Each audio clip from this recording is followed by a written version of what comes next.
Good evening, everyone. Good evening. Oh, fuck. Is it Romford or Dagenham? Romford. Romford, okay. Well, you know, come on, Romford, yeah? Yeah? What's the main difference? A road. Is it? Oh, fair enough. Well, to be honest, I usually make a joke saying, you know, it's quite nice being in this area because all the front row have teeth for once. But it's a bit barren tonight, isn't it? Before we actually get rock and rolling, does anybody want to come up at the front? We don't do much heckling at the front. We're more loving people, unless you deserve it. Does anyone want to volunteer and come to the front?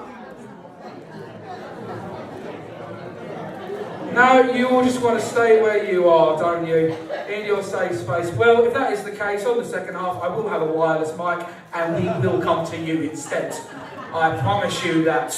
So we started off with a little cheer. Let's do another one. Back there. How are we doing tonight, Romford? Are we well? Yay! Fucking love that, love that. So, welcome to Sit Down for Stand Up. We are a non-sensitive comedy night where anything goes. If you do get offended tonight, personally, I don't really give a shit. Gotta be honest. It's all about having a laugh and making fun of life society. So, let's start this with Happy New Year, everyone. How is everyone's New Year going? Is it well? Yay. Love, that's positive. Has anyone got any New Year's resolutions that they're trying to keep? Already broke? Anyone? Front row? No? You laughed, I already looked eye contact. Have you had a New Year's resolution you tried to keep? Already broke? You have? What's that? Drink less or drink more? Less. Okay. What was you like, you know, last year? A bit, you know, a bit fun? Bit of an alky. Good girl. Can we get a round of applause for the piss head in pink, please? Come on. Let's do this. Good girl. We love that. To be honest. I mean, look, I've got a New Year's resolution. Can anyone guess what it is? Who said that? Fucking hell. Horrible bastards to get funnier. You know, I'll take that one as well. Because I don't know if you know this, you can't laugh at fat people anymore. So, you know, it makes this job a lot harder. And in fact, they've actually now got safe spaces for fat people at universities. It's a pretty big space. I'll tell you that much.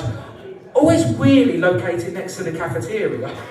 Don't know why. But, you know, if you're fat, all you got to do is find a mate who's fatter than you, get a picture next to him, cushy. My boy Tim is a fireman, can't get up the ladder anymore, he's now a bungalow specialist.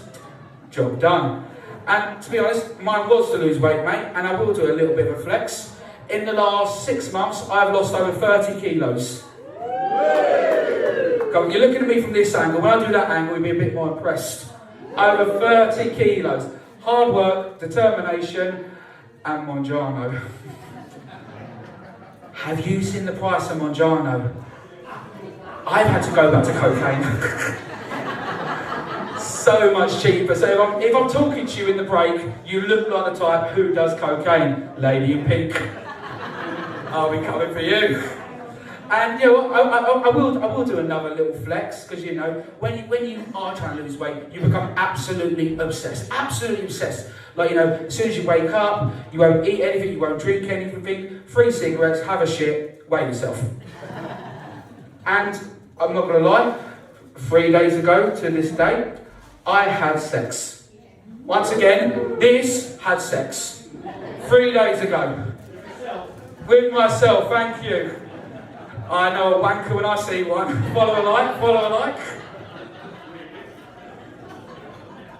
And figure like, look, I'm not going to flex again, because, you know, comedy is cheap man's therapy, so I'm going to brag. I lasted over 3 minutes, built a sweat. I was like, I'm going to go weigh myself. I'd put on a kilo. There's no way there was that much cum in my arse.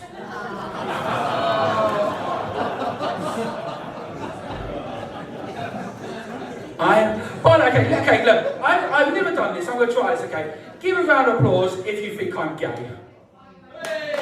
But the lot of you. Give me a round of applause if this is honestly the pinnacle of man right here. Once again, thank you, sir, well done, just the one. It was a woman, and I'm going to be honest, 3 minutes, I did, you know, finish inside her. And she asked me to buy her the after pill. Now, if you think Mongiano's expensive, you've got to see the price of the after pill. I ain't paying that. She was like, okay, how about we go Dutch then? I was like, you want to go Dutch? She was like, yeah. I was like, okay, fine. So I put on some clogs and I kicked her in the cunt. I'll tell you now, no matter how fashionable clogs are, red-tipped ones never will be. Right, okay, they told me off in the back for about to do this joke, okay? They told me not to do this joke, and I said, I am going to do it. So, this is the level of darkness I go, and I apologise in advance. Sorry guys, in advance. I'm not gonna lie, she was pregnant, and she had a miscarriage whilst I was fingering her. At least I got to hold the baby.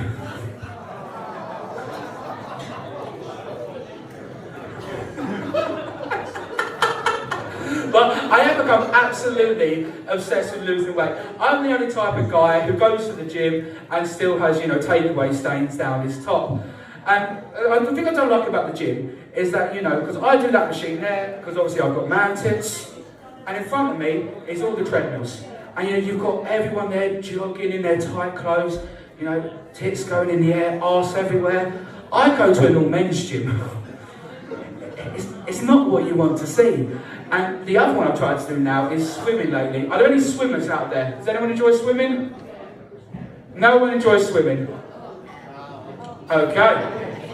I am going to tell you anyways. I have started doing swimming, and I did this charity thing in January. It's a really good cause. It's in Dover. And you've got to swim out and you've got to touch the local, what are they called?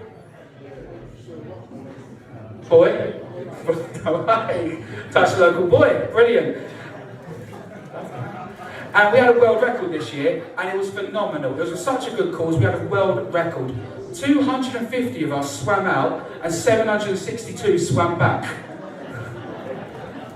It was amazing, Engineers and doctors, don't worry. So, let me tell you how tonight is going to run. We have 7 amazing comedians from all over the area. A lot of them you'll know from TikTok, Instagram, and some of the best semi-professionals you've got up and coming in the circuit. So we're absolutely thrilled to have them here tonight. So I want to start this nice and simple. Can everyone, on my left here, can you all give a big round of applause, please, for the comedians? Can everyone on the right side please give a big round of applause for the comedians? Right. The left one, which, isn't usually the case. Can anyone who's far right give a round of applause for the comedians? There we go. Right, let me please welcome to the stage the first act of the night. We've got to open with him because he's an absolute bloody killer. Please welcome to the stage, ladies and gentlemen, Danny Andrews.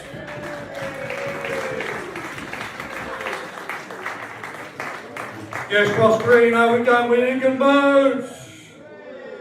Give me a bit fucking more than that. Come on, I said we're in a good mood. There we go. Let's give it up for Danny Wren, ladies and gentlemen, please. Also available for children's parties and entertainment. I'm in a pretty good mood. I've just bought my own house. And it's just dawned on me what a massive responsibility I've actually taken on. Not financially. See, my house is located directly in between the local school and the church. So basically now, I'm like the last line of defence against nonsense.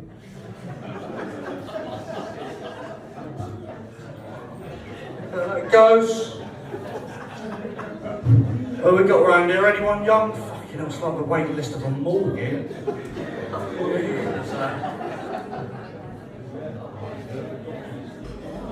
Who's it? Are you your missus, fella? No. Your brother's missus. Where's your brother? You your missus, fella? Brilliant. Does she ever ask you a question where there's no right answer? Where you know immediately, oh, we're having an argument now. You're about to have another one the way she looks at you there, mate. My girlfriend would do this. What happens is, my girlfriend will look at me and she'll think, oh, Danny looks very happy and peaceful. I'm not having it. You know what I fancy? I fancy a row. So we're going to have a fucking row, mate. Was watching Wolf of Wall Street, was watching a film recently, right? And from my left shoulder, I heard, "Do you think she's pretty?" Oh, Margot Robbie. Do I think Margot Robbie's pretty? No, babe, no, I think Margot Robbie's ugly. Oh, you liar. You liar. No, not lying. I think she's really ugly, Margot Robbie. She's better than me though, isn't she? You'd rather be with her than me. What? You think I'd rather be with multi-millionaire actress Margot Robbie than a barmaid from Romford? No, don't be stupid. But you don't say that, you're a good boyfriend, so you're lying. So I took her by the hand, I said to her, "Babe, there is no one on this earth I'd rather be with than you. You are my beginning and my end. You're better than every single celebrity in the entire world. I love you so much. You're my whole life." And a single tear rolled down her cheek. And a smile widened across my face. And I thought to myself, fucking nailed it, Andrews. Nailed it. But then more tears come down, and more. And suddenly I thought, oh no, you haven't nailed this. She's upset. You've messed this up somehow. I said to her, "Babe, what's wrong? What's wrong?" I just don't know how you can look me in the eye and lie to me like that. How you can just look me dead in the face. She's obviously pretty. You're allowed to think she's pretty. She's one of the most beautiful women in the entire world. I just wish you felt secure enough in our relationship to tell me the truth. I said, "Oh boy." I said, "Okay, look, I personally don't find her attractive at all. However, I can see how some men would say she's conventionally attractive." And she said, "Why don't you shag her then, you cunt?" Arse up. My mum was right about you. Why is your mum only right about me when I'm being a dickhead? It's never anything good when my mum's right about me. You know what it's never? It's never, "Oh, Danny, you're so handsome, kind, caring, charismatic, charming, witty, intelligent. Great comedian with a massive cock. Great in bed. My mum was right about you." It's never that, no. Her mum's only right about me when I'm being an oxygen thief. It's alright for women though. Tom Hardy comes on the telly. You hear the noises come out of her mouth when Tom Hardy comes on that telly. Can't even formulate sentences. Just sits there next to me grunting like a pug. Just sits there. We watched Legend. You know the film Legend? Rush Green? Do we know the film Legend? Tom Hardy plays the Cray twins, right? He plays twins in that film. We watched Legend the other day. 2 Tom Hardys come on the screen. We've got a leather sofa. She just slid straight off. Just fucking like a torpedo. Just a girlfriend shaped a hole in my wall. Neighbour bringing her back like I've kicked a ball over his fence. So it's yours, Dan? Yeah, no, she's mine, Gary. Sorry about that, mate. Yeah. Watching Tom Hardy? Yeah, was watching Tom Hardy. Yeah, mate. Sorry about that. I wouldn't mind. Like, sits on the phone next to me. On the phone to her mates. Next to me. Oh, he's so fit. Oh, he's so fit. He's so sexy. Oh, I'd ride his face like a jockey with Parkinson's. Oh, he's so fit. I wouldn't mind if that was Tom Hardy. That's just a geezer with some Primark. Fucking unbelievable. It's double standards everywhere. Double standards. My bathroom. Double standards. My bathroom. If I leave my toothbrush out in my bathroom, World War III. Also, my bathroom. wall-to-wall her shit everywhere. Avocado face mask. She's got avocado face mask. Sometimes I walk in, she's just there, smearing avocado on her face like she's toast. Fucking unbelievable. Anti-aging creams. And yet I say to her, mate, you're 23. You don't need anti-aging creams. Stop aging backwards. 23 years old. If you keep aging backwards, in a few years' time, I'm going to be a paedophile. Fucking stop it, man. It's ridiculous. We had an argument the other day. We had an argument about quite a serious subject, actually.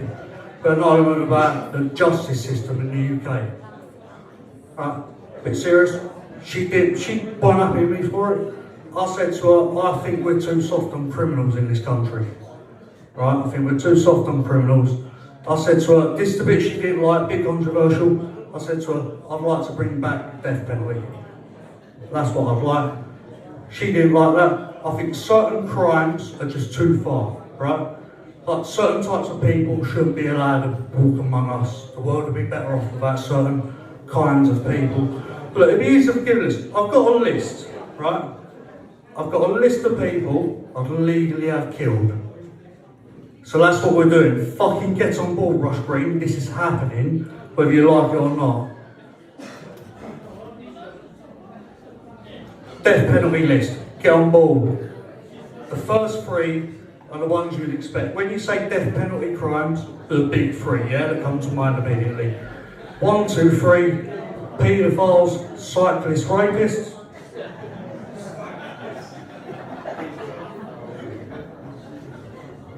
In that order. 4, murderers. Seems fairly obvious, murderers, right? Little bit of context needed though. So if you kill kids or innocent people, obviously, yeah, we'll send you off, you can go. But if you kill someone who, like, circumstantially, in the right context, deserves it, like, let's say you kill someone who, I don't know, drives a Tesla, for example, right? Maybe we'll reduce your sentence to a pat on the back and a handshake. 5 magicians, just a bit annoying, aren't they?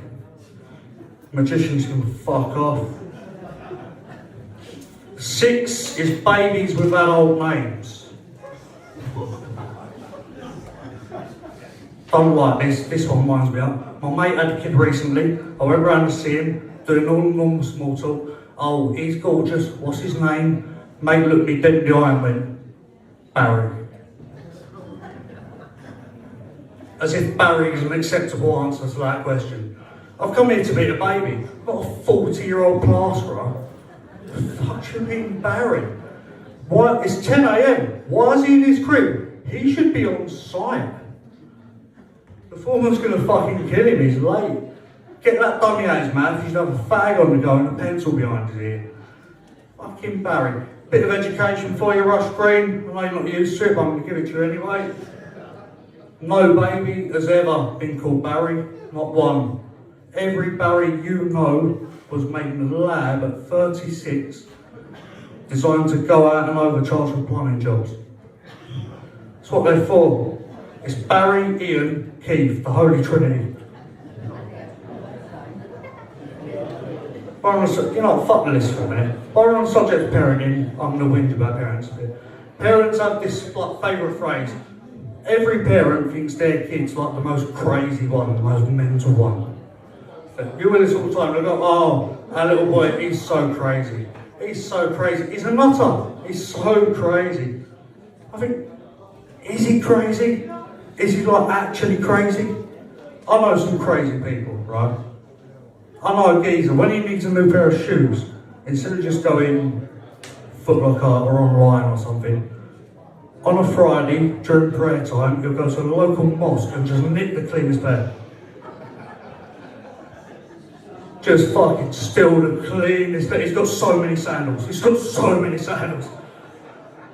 You should see him pack for holiday, it's a fucking massacre, man. Oh, he's so crazy. That boy's so crazy. What's he done? What's he done to be crazy? Why is he so crazy? What's he done? What, does he hear voices? Has he killed a man? Is he planning to be like Parliament? What's your kid done to be crazy? What's he done to be crazy? What's he done? Alright. He's done a roly-poly in the living room, has he? Alright. I forwards and backwards, we'll put him in a fucking straitjacket and he's mental. What's that? Little Tommy's just done a jump kick against the wall, has he? That's nothing. My mate Dino once burned a £20 note because someone bet him a tenner that he wouldn't. That's fucking crazy.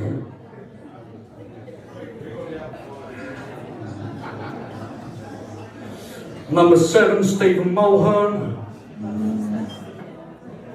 He can fuck off. And he's a magician, so we can fuck him off twice. So that works. I have a feeling I'm going to know the answer tonight, Rush Green. But do we watch the news? No one could give a fuck. Rush Green, do we watch the news? Get up! Brilliant. I've seen Russia are having a pop at us again, haven't they?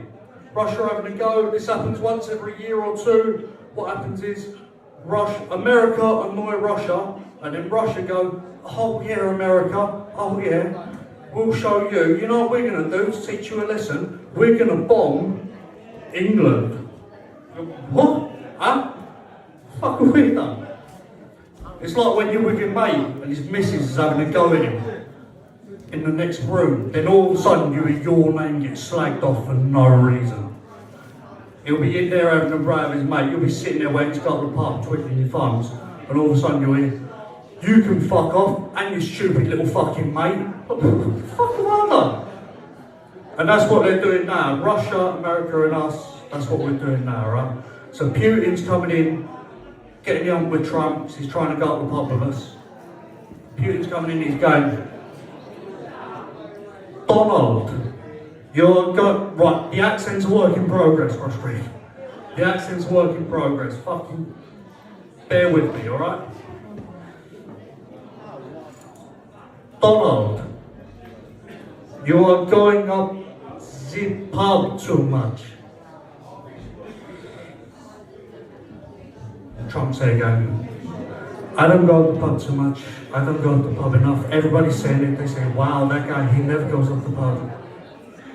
And then the Chinese president walks in and he says, no, we're not doing that one. We're not doing that one. Fuck off, Rush Green. You're not getting me cancelled. You can't not laugh at anything and then get me cancelled on a Chinese impression. Fuck off. Oh, no, fuck off. We're not doing fuck off. Who laughed? Get them out, racist. No one. Oh, we don't go to war with Russia. We'll get fucked up, won't we? If we go to war with Russia, we'll lose. Look who they're drafting. We have to draft in our youth of today. Have you seen our youth of today? They're fucking losers. Who are they getting in? Russia are getting in 18-year-old Dmitry. Been kickboxing since he was 2. Killed a grizzly bear with his bare hands when he was 9. Been in a wheelchair since he was 8. Drinks pure neat vodka every single day. Has it on his cereal, loves it. And who have we got? We've got 20-year-old Jack, sold Kit Kats in school. Angry cries when he loses at FIFA. An orange juice gives him heartburn. Well, fucking chance. Right, I'm gonna cut my losses, Rush Green. Right. Before I fuck off, do you want to hear a proper joke? Shall we end on a proper joke? Old-fashioned joke, yeah? Brilliant. My parents went on holiday recently, broke the mic stand, brilliant. My parents went on holiday recently, and as the eldest brother, I was left in charge with all the responsibilities. Which means I had to make sure my little brother got up for school every morning. Now this kid wouldn't wake up for love nor money. I tried everything, couldn't get him up. So in the end, I had to pull out the big guns. I had to pour water over his head. And it worked like a charm. He shot out of bed, furious at me, screaming in my face. In hindsight, maybe using the kettle was a bit much. I think that's about as much as I'm going to get out of here, Rush Green, to be honest with you. You have a good night, be better for the other acts, because that was fucking dreadful, Rush Green. See you later.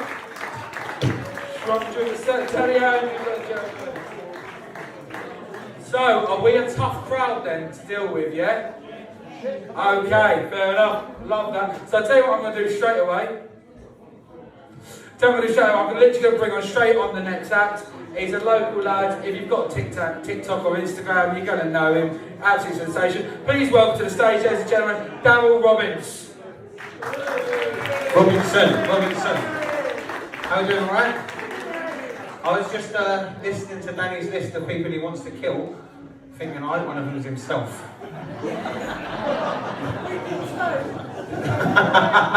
I think he's died enough today. Anybody notice he's a little bit drunk? Yes. He said to me, don't worry about it, it's fine, no one's going to notice, no one's going to... I don't know what that means. He didn't do that, did he? I'm trying being a hat guy. What do you think? No? I thought, right, because you can't... Where's the line on this stage you told me not to go past? Does anyone know where everyone else was standing? Here? Right here, yeah? Not further forward than that? Okay, how far back? Backstage. If I could just fuck off now, I'd do me a right favour. No, I thought because you can't try being a hat guy with people you know, can you? So I thought, I'll come out here with a load of people I don't know, and as long as no one says, take the hat off, it looks shit, it's been a success. No? I'll fucking take it off, fine, whatever. No hat. Put it back on! I've got a lovely head, alright? Look, it's perfectly shaped. I think... And it's shiny! Is it shiny? That means I'm sweating, that's not good. That's not... Oh.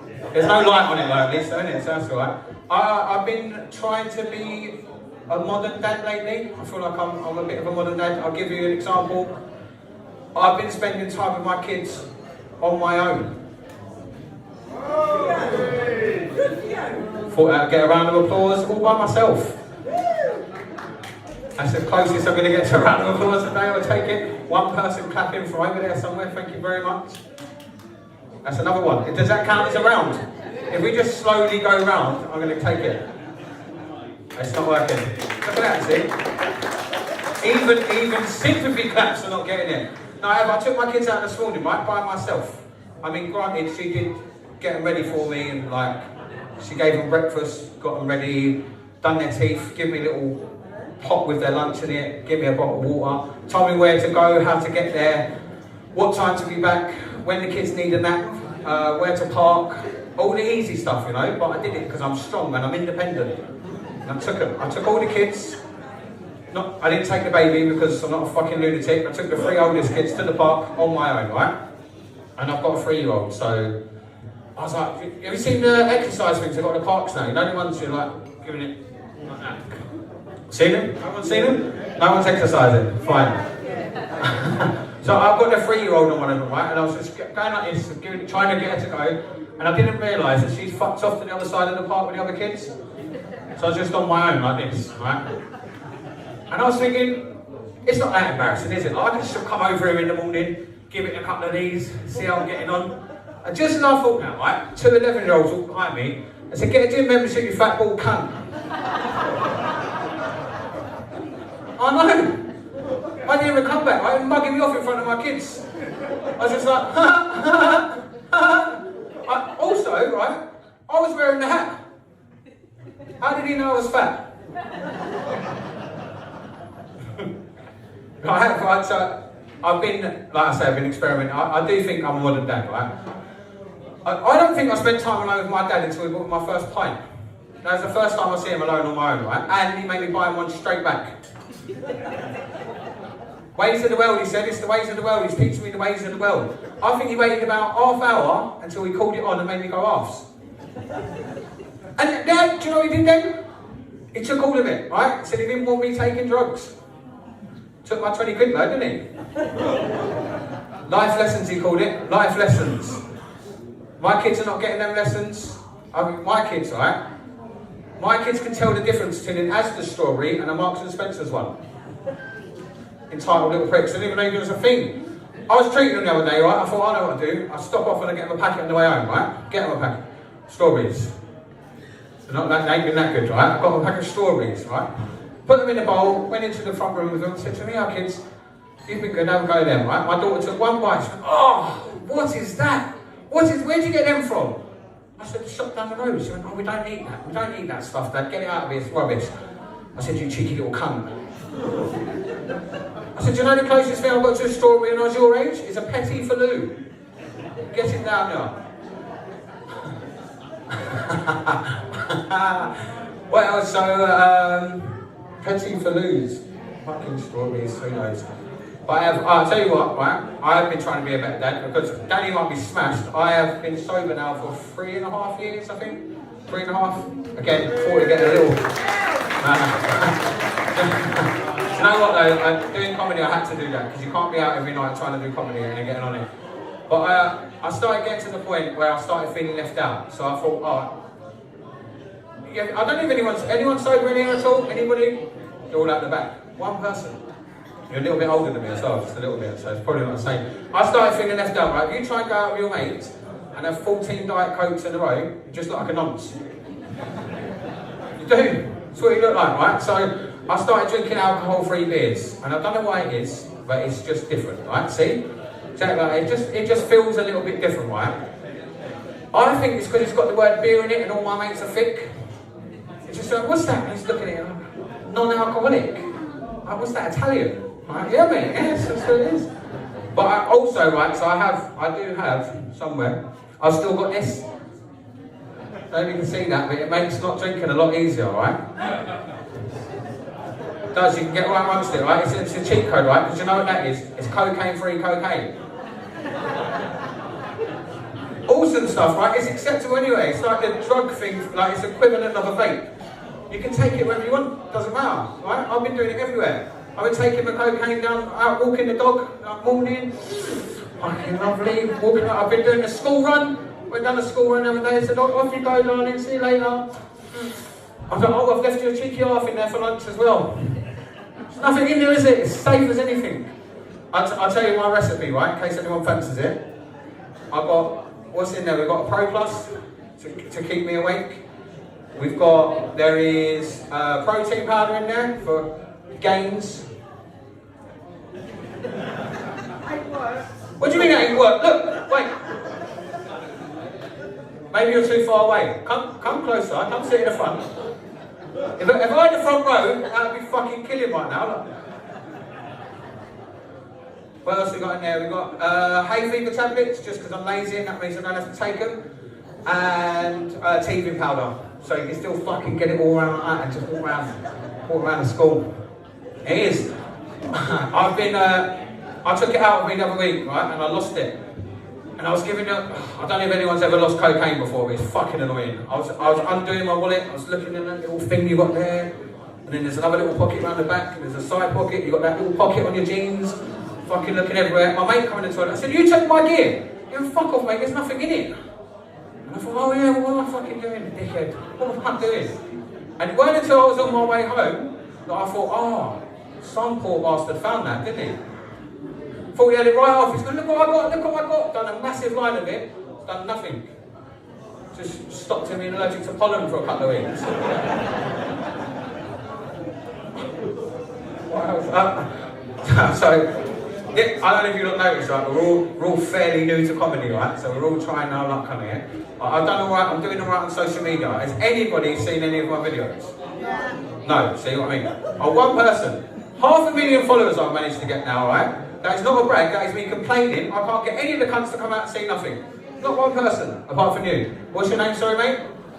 Connor. Thank you for coming, Connor. Did you know I was coming, or was you just here by chance? By chance. Fuck you, Connor. I'm a tradesman, right? I'm still supporting myself with construction.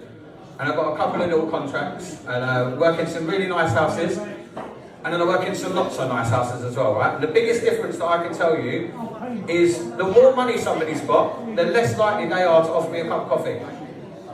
It's like they think I'm dirty, right? And they look at me like I'm scum. Council houses always offer you a cup of coffee. Always, right? But you can't take it because they're dirty. It's True. It's true. We always want a coffee, right? If you've ever offered a tradesman a cup of coffee and they said no, your house is a shithole. It's not our fault, is it? It's not my fault. Don't blame me, right? Just run a duster around every now and then. Do you know what I mean? Do a bit of hoovering. Clean your fucking cups. Look at me up here. I'm going to go at council house. It's like I didn't fucking ball one. Like, oh, bloody hell.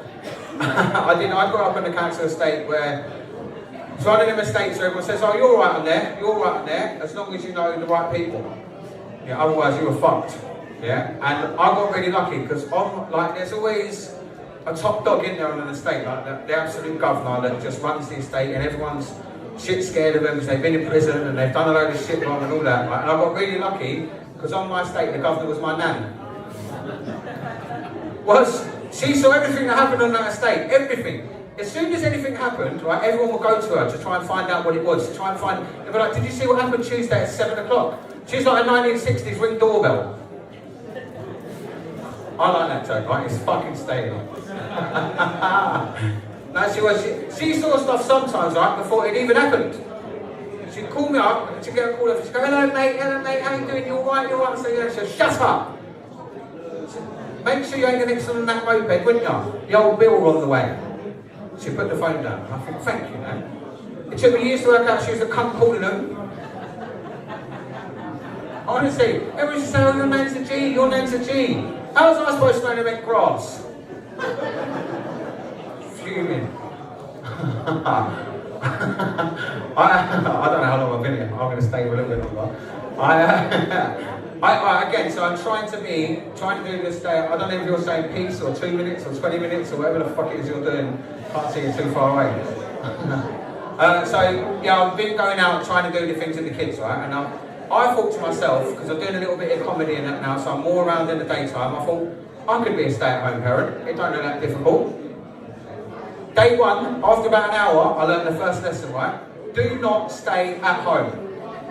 Fucking worst place to be with kids. All day, all you is, Dad, can you come play this with me? Oh, Dad, can you make me something to eat? Oh, Dad, can we come out the cupboard now? Like, fuck off, mate. Try to watch your telly. What you got to do, right? You have to find somewhere to get rid of them. It don't matter where, just anywhere. Anywhere you can to just get rid of them. Right? Soft play's a good one. I'll give you a tip, right? Anyone's trying to get rid of the kids at soft play, take your trainers off, run through the whole thing, fuck off down the slide, go and get a coffee. Takes some ages to find her, right? I was in there last Saturday and I heard over the tunnel, well, Mr. Robinson, please come to reception and collect your children. And I thought, fuck off, I'm not falling for that. I'm stupid.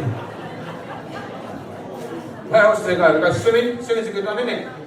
As long as they can swim. Right, fine. Don't kill children. Don't mention killing children. It's not a good idea. And then the very first place I go, as soon as I find out I've got the kids by myself, very first place, straight to my mum's house. Easy. As soon as I get to my mum's house, I haven't got to look after them at all. I can just sit there on my phone, taking pictures of them, telling everyone how brilliant I am. Look at me, I'm such a good dad. But I've taken it to a new level. Because my mum gave me a key for emergencies, right?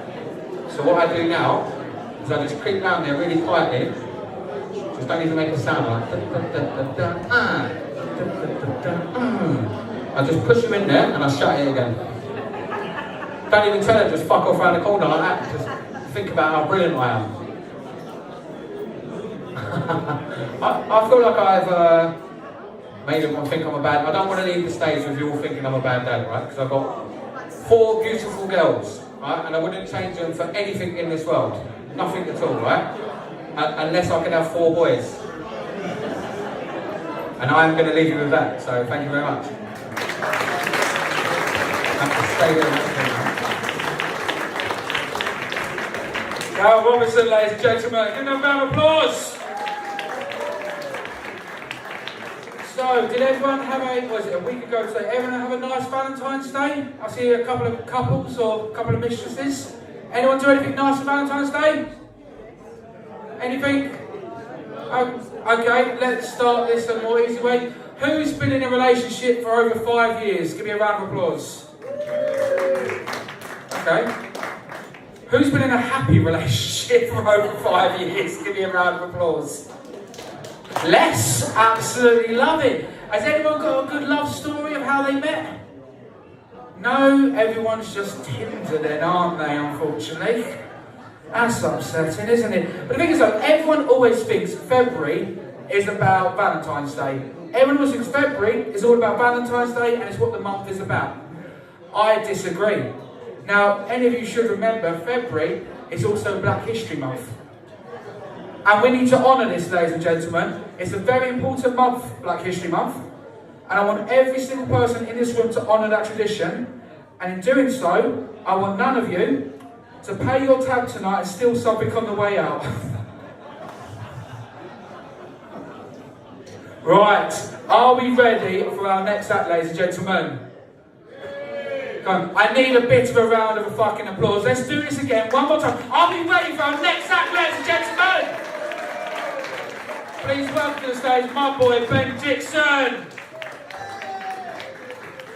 Bit more, Daryl. How you doing? Hello, how are we? All good? I know what you're thinking. Is he further away than the other comedians? No, I'm small. Alright? That's how it rolls. This is how life has treated me.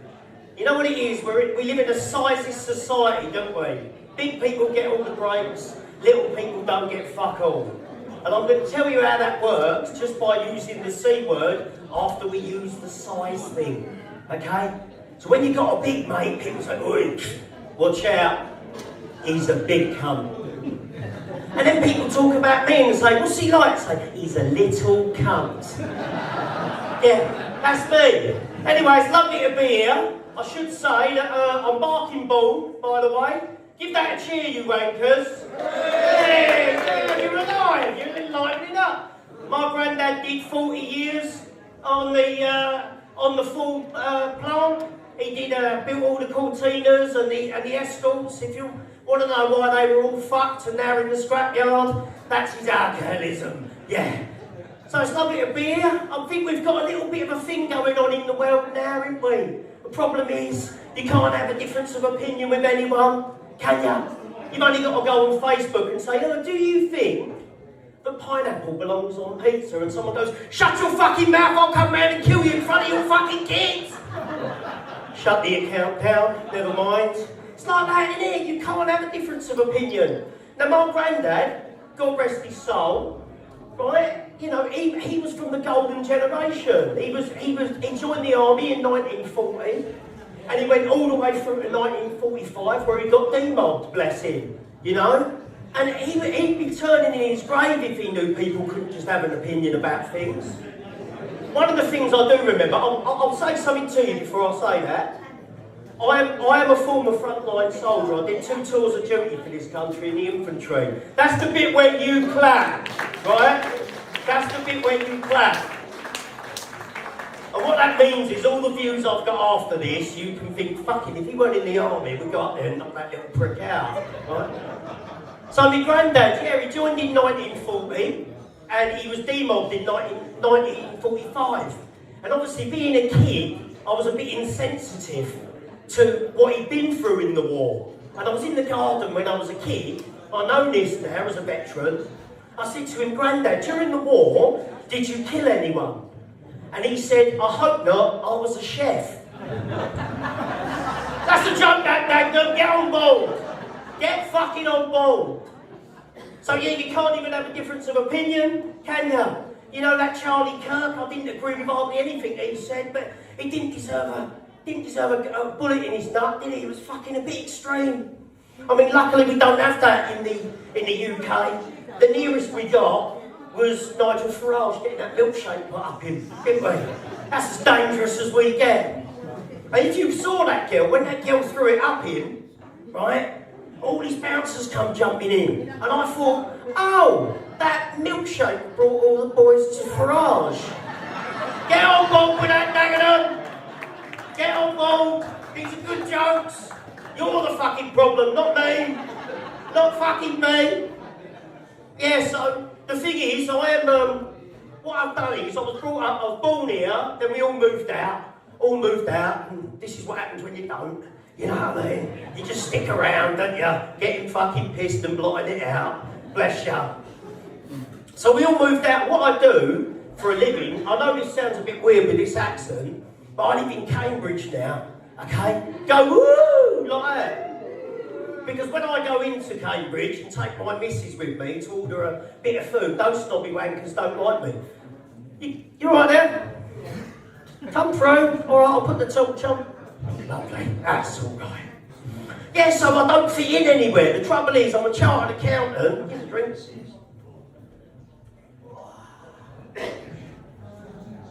Like a real professional. See, I'm a chartered accountant. I don't fit in anywhere. So the problem I have is where I work and where I live in Cambridge, right? But I go to all the, you know, you do the international sign for table of two. You work, you mouth it out, don't you? You go. And they go, I'm so sorry, what's that you're saying? I say, I'll have a table for, and as soon as they hear my accent, they turn around and go, has anyone ordered a taxi? That's what it's like. I don't fit in there. You know, and I don't fit in, I'm a chartered accountant, I work for a big firm up the city, yeah? And they fucking hate someone like me coming through. All the posh boys hate someone like me.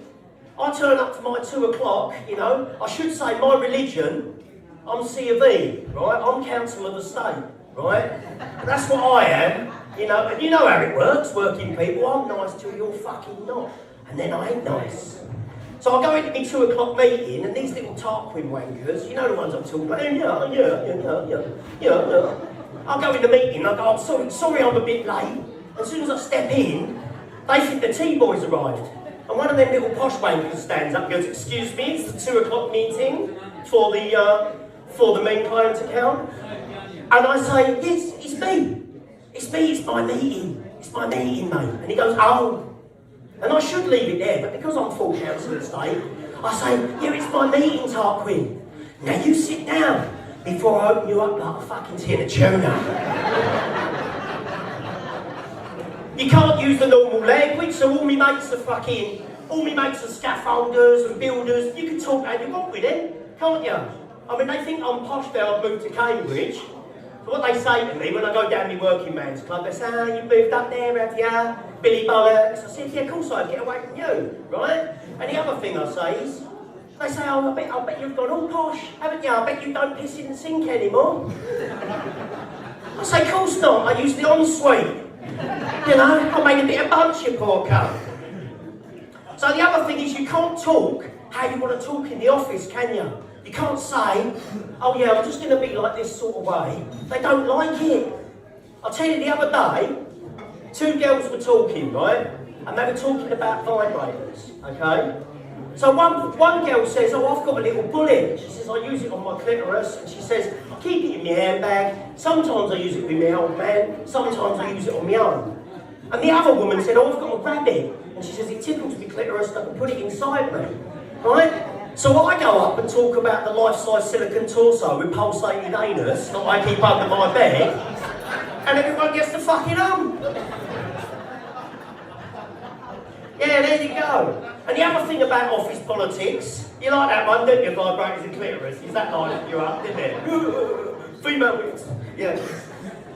So the other thing is you can't talk to people on emails. They don't talk normal, do they? They don't say, oh, excuse me, you wouldn't mind this, that, and the other, thanks very much. People thus and therefore, and then you should. They talk in this bollocky language. There was an email the other day, and what had happened was someone had had a fag, right? They'd had a fag, they hadn't put it out, they flicked it in the skip, and it set a skip on fire.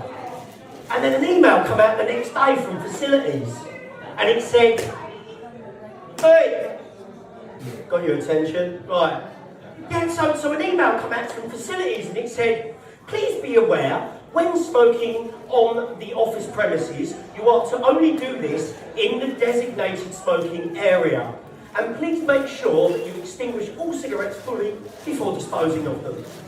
Yesterday, the skip went on fire and the fire brigade had to be called, which is not the best use of their time. And I thought, is it me, or is putting out fires the best use of the fire brigade's time? In fact, if I had to have a top 3 things that the fire brigade are good at. It'd be 1, getting cats out of trees, wouldn't it? 2, stripping at hen doos, yeah? And 3, putting out fucking fires facilities! You dozy bollocks! Thank you very much!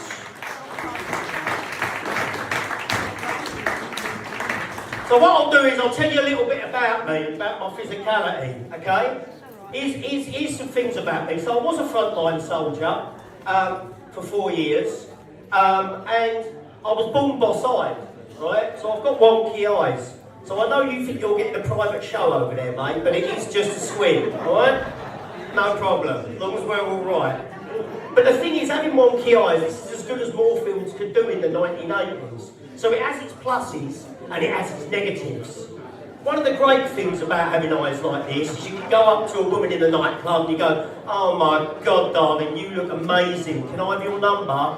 And she's like, "No." So I was talking to your mate. The other thing is I was a secret weapon in Her Majesty's forces in the 90s. I was the only person in the army who could shoot round corners. Yeah, that's a joke. Yeah, you can't. Yeah. Anyway, what I'm going to do is, I'll tell you about this before I do go. I'll tell you about the hair, because what happens when I did become an accountant and made a bit of money, guess what I did, right? Middle class people, oh, you're going to put that away and get deposits, and yeah, you're going to get yourself a portfolio of flats. Fuck off to Turkey, get the teeth and hair done, that's what we do, working class, burn the money. So, yeah, you know it, don't you? So, the thing is, I've had a hair operation, yeah? And the reason I did that is I had a comb over. This time of year, in February and that, I used to just have to walk around wearing a hat all the time because it kept giving me away. And in the end, one of my mates went, "Shave it off." Because I had these big mates, right? And they're bald, and they look the bollocks. Don't they? They look the bollocks, they look really tough. Like, "Don't go over there, they'll knock you fucking flat." I went and shaved my hair off, and all anybody said was, "I didn't know you were real." Fuck me, haven't you got, Ben? So I'll leave you with this one, okay? I'm gonna say something. It's a bit rude. I've normally got about 20 minutes on wanking, but I'll let you off. All right? I'll let you off. So here's something. I'm gonna say something to everybody in this room. Everybody. And it's true, even if you don't want to fucking admit it, right? Everybody in this room has been halfway, I don't know what you women call it, but I call it wanking for the men, so we'll use it as wanking, yeah? Everybody has been halfway through a wank and has sat there and thought, "Are one of my dead relatives watching me?" We've all done it. You know you've done it, that's why you're laughing. So it happened to me last Sunday. And I was halfway through, and I thought, "Nan?" I said, "Nan, is that you?" And I took the Tesco carrier bag off my head. And I said, "Nan, give me some fucking privacy. Listen guys, you've been fab, I've been Ben Dixon, I hope you have a really, really lovely evening. Get behind these guys."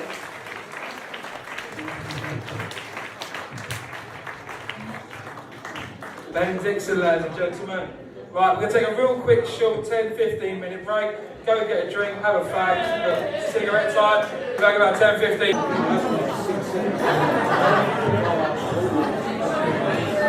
Welcome back, everyone. Welcome back. Oh, it's so nice having a front row. Hello. Round of applause to the front row, ladies and gentlemen. Absolutely love it, and I love the fact we shut the doors so the Keir Starmer lovers can't hear us anymore, thank God. Even better. Bit of an echo still. So, let me ask a little question out there. I have to go through something in life that no one has to go through. Is anyone a twin out there? Do I have any twins? Oh, one twin! Which one? Well, you're not twins, are you? That's... Fucking long birth that was, wasn't it? How long? 20 years? Fucking hell. Which one is it? Is it the girl, yeah? Lovely to meet you, love. Are you the favourite twin or the least favourite twin? Do you want to know how you can tell here, right and now? True story. Are you the afterthought on your own birthday song? I am a twin, and it's always been, my name's Danny, my twin's called Nick, it's always happy birthday to Nick and Danny. Happy birthday to you. I was the one who had to light the candles and he blew them out. Like, his dreams came true, and I do this for a living. It's a bit of a shame. Give you a bit more of an insight. He is a doctor. He is successful. He lives in Scotland. He's 6'4", blonde and good looking. I am 5'10" and fat. So my mum did get her Danny DeVito and Arnold Schwarzenegger in the end. Thank God. And things like, I was always told, listen, he might be a doctor, he might be successful, handsome, good looking in a relationship, but don't compare yourself. Cheers, Nan. She didn't have to write it in my birthday card every year though, did she? It's alright, she's dead now, so I win. My Nan, unfortunately, she died of cervical cancer, which came to no surprise to me because she was always a rotten cunt. Love that. Now, no matter how fantastic my twin is at being a doctor, during COVID he did milk it a little bit. Can anyone remember what we had to do Thursday night, 7 o'clock on the dot for the NHS? What do we have to do, people? If you're not clapping, you hate the fucking NHS. What do we have to do? Okay, less of a clap, brilliant, okay. We're all private care in Dagenham, apparently. And I remember my twin, he did milk it a little bit. I always remember 6:58, looking down the end of the road, seeing my twin ready to limbering up, ready to come back from a jog to an ominous applause to all the neighbours. We lived down a cul-de-sac. He did 12 laps. Right, let me tell you how this next bit is going to go. We have 3 absolutely brilliant comedians coming on, trying to make you laugh. So let's get a bit of life in the room. Can I please get a big round of applause for our next act, please? Please welcome to the stage the amazing, the brilliant Alan Artek, ladies and gentlemen.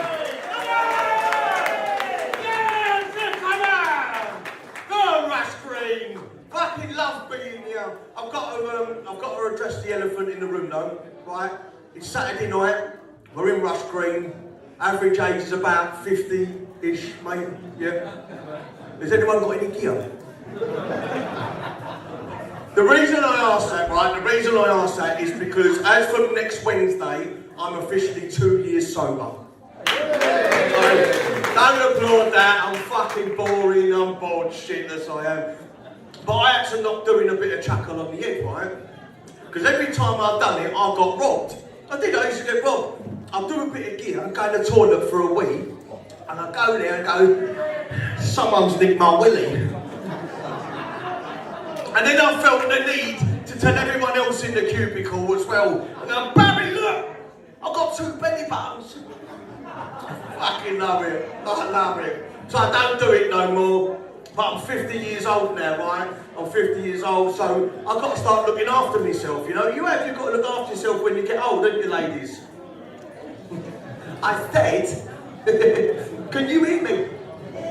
Yeah, love it. But you've got to look after yourself as you get a little bit older, right? So I've actually joined the local gym, right? And I like going to the gym because I like going on the rowing boat. You know, the rowing boat up the top, I love it. The other day, this is how my drugged up brain is fucked, right? I was on the rowing boat the other day, and this geezer started walking towards me. And as he's walking towards me, I started rowing faster. I thought I could get away from him. What a prick. What a prick. He started coming up to me, and I knew he wanted to ask me a question, right? So this is how my brain works. He asked me a question, and I can't tell you what question he asked me, because I was already trying to think of ways to get rid of him. And this is what I've done, right? He came over and asked me a question. I was on the rowing boat and I looked up and I went, I'm Dory, I'm deaf. Cheers, brain. Yeah, thanks for that. Fucking hell. I've now got to walk around my gym for the next 12 months pretending to be deaf. I've got 2 options now, right? Option number 1 I could join another gym, but that's £80 a month, fuck that. Or option 2, I could learn sign language. And that's how my brain went. It went, hey, you could learn sign language. I mean, how hard could it be? So I went on to YouTube, right, and I typed in sign language for beginners. But I've got ADHD, clearly. I've got the attention span of a fart, right? I've got about a minute's worth of concentration before I'm looking out the window for squirrels. Fucking hell. And all I learned in that 1 minute tutorial on sign language is this, right? Get on this. Fuck you. That's all I learned in 1 minute. Fuck you. No, I don't know if you've got to do it in that voice, but the lady in the YouTube, that's how she spoke. And I love it as well. I genuinely love it. I can't walk around my gym doing that. And I'm quite lazy when it comes to learning sign language as well, right? Because my uncle Dave, he's deaf. And when we was really young, right, and we was kids, he'd come round our house, right, and we'd have like parties. And when he came round our house this one time, this party I want to tell you about, him and my mum was having a massive argument. They went into the kitchen, I opened the door and they was going at it. They were, no fucking football, no fuck you, no fucking football, no fucking. I couldn't get a finger in edgeways. Couldn't do it. So I never learned sign language, but I love my Uncle Dave though, Deaf Dave, fucking brilliant. But he's got 2 boys, right, they're my cousins. Thomas is 1 year younger than me, right, and Thomas has got a terrible stutter. And I loved it when Thomas come round my house, because I could earn a fucking mint out of him. Go, Thomas, do you want to come and play a game with me? He said, yeah, what do you want to play? I said, you fancy a game of cards? He said, yeah. Fancy playing Snap, Thomas? He's sitting in there, I'll put a jack on top of his jack and he'll be in the corner like Gareth Gates. He just says, I'll go Snap, yeah, lovely, cheers, something like that. But Thomas has got a brother, right? His name's Richard. Fucking love Richard. Richard is 1 year older than me, right? Richard has got Tourette's syndrome. Fucking 3 of them. Stutter, Tourette's and deaf. What fucking brilliant at family parties. And I love Robert, right? I don't know if you know anyone who's got Tourette's. Does anyone know anyone who's got Tourette's? Normally some cunt shout something out. Well done, mate. Cunt of the day. Well done. But yeah, the thing is with people who have got Tourette's, they don't randomly shout shit out. They actually shout out stuff which is apt for the scenario that they're in, right? We was at my dad's funeral. And as the coffin went in, the curtain shut.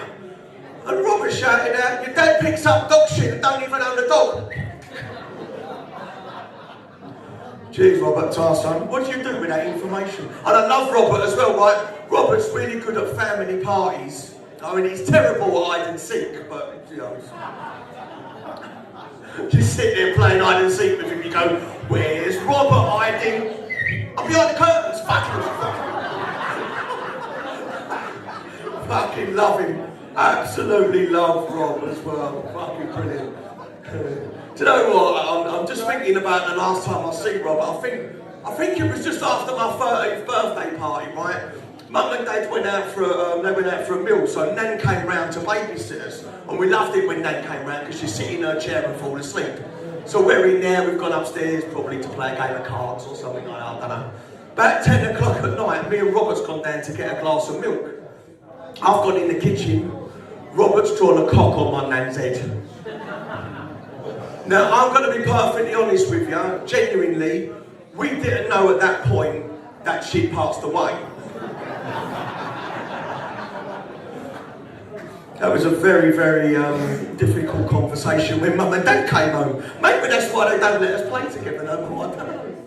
But do you know what, right, every time I'm looking at you, there's a young lady down here. You've got an amazing smile, I'm over here. You've got a lovely smile. I'm not that good, darling, you're right. You've got a lovely smile. What's your name?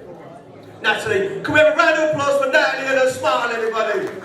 Love that, Natalie. Natalie, I've got to tell you, right, I weren't going to say this, but Natalie's the name of my ex-girlfriend. But it was 20 years ago, it's fine, right? It is fine. We was inseparable. She was my rock. That's nice, isn't it? If someone says you're their rock, it's lovely, isn't it? I called her my rock because she looked just like the wrestler.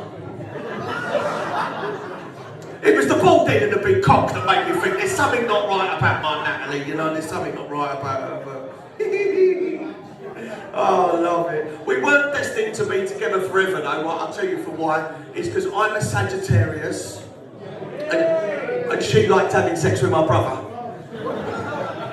Weren't going to work that, was it? It weren't going to work, but but yeah, do you know what? I had a nickname for my Natalie, right? I used to call her a box of chocolates. It is because she killed my dog.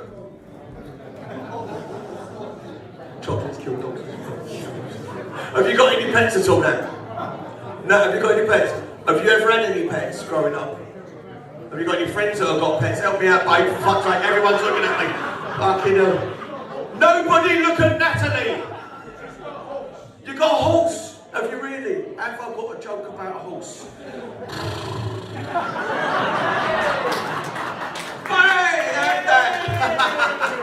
Yeah, do you know what, right? This is a genuine story. I went to Cheltenham. You ever been to Cheltenham? Have you never been to, I was Cheltenham last June, right? And I was out there watching the races. This geezer come up to me and whispered in my ear. He said, "Here, mate, do you want the winner of the next race?" I said, "No, thanks, mate. I've only got a small garden." Have that! Fucking have that! Oh, I love it. Normally people say dog, right? In this country, right, we give our pets, our dogs, right, quite strong names, right? Like Ben or Toby. I've got a dog, right, it's got a really strong name. My dog's name is Keith, right? What are you laughing at, mate? No, but I love Keith, right? Keith's actually a crossbreed. He's half Mastiff and half Cockapoo. The official breed name for him, he's a Mastiff Cock. And he is as well, he's a bit of a prick to be truthful, he is. I love my Keith as well, right, Keith? Just before Christmas, right, I had to take Keith to the vets. £2,000 I paid for an operation for Keith. That's a lot of money, isn't it? £2,000? I mean, look, in fairness, his new fake tits do look fantastic. But when I was growing up, right, I was living at home with mum and dad when I was really young. They wouldn't let us have a dog, we had a cat, right? And in this country, we give cats fluffy names, right? My cat was called Socks. That's a nice fluffy name, isn't it, everybody? It's a nice fluffy name. We called him Socks because every Wednesday, I used to masturbate all over him. Yeah, and then we lost him in the washing machine. My wife hates it when I call her that as well. She's always got the hump, my wife. She's always got the hump. Don't know what she's got the hump for. It was our 16th wedding anniversary the other day. So I thought I'll take her out for a meal. So I booked, do you know Smith's restaurant in Ongar? Do you know the one? So I booked Smith's restaurant, right? She's gone upstairs in the wardrobe to put something on, put on a bit of clothing. I'm downstairs. All of a sudden I've heard her scream. She went, "Oh my God!" I went running upstairs.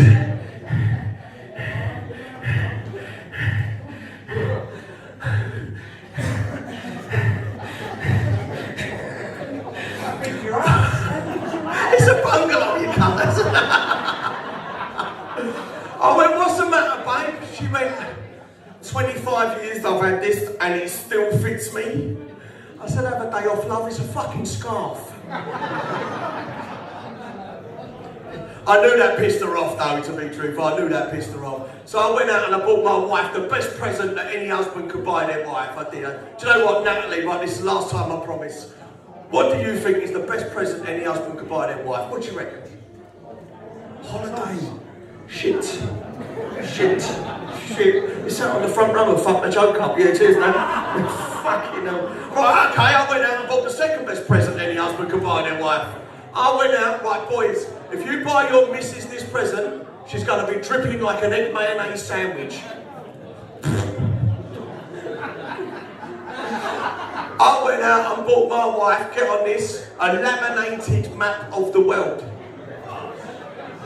And I pinned it on the wall in the kitchen.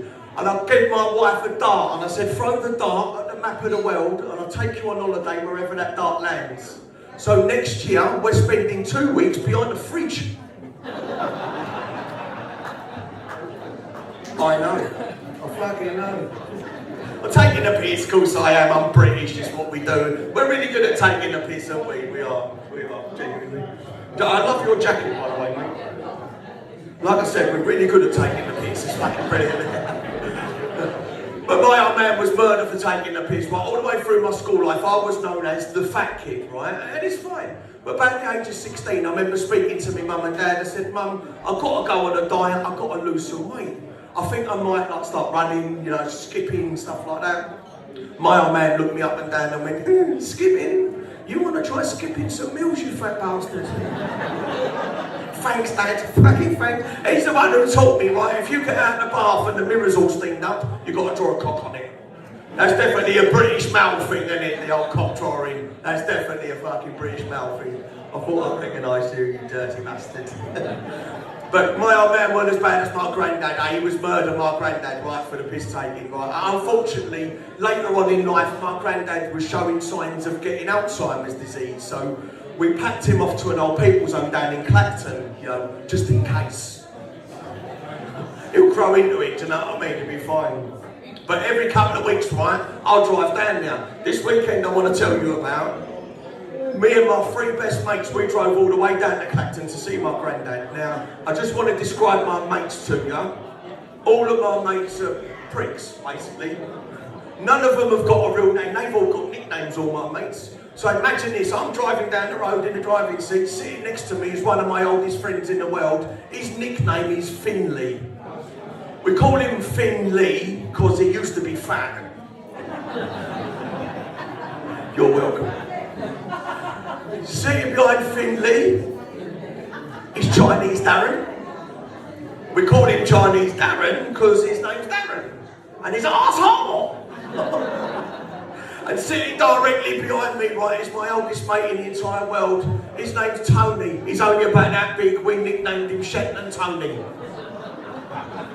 I love Shetland as well. Shetland's brilliant. Fucking love him. Shetland's actually a homosexual, right? It's no problem, right? It's 2026, he's my best mate, it's no drama. But Shetland's mum, she comes from an era where having a gay son is a little bit taboo. You know Catherine Tate's character Nan, do you know what I'm talking about? Yeah? That's Shetland's mum, right? We'd walk into the house and as she walks past she'll go, you can't do that, can you? You can't do that. The other day we walked in there and she was ironing, right? As we walked past, she was ironing. She went, huh.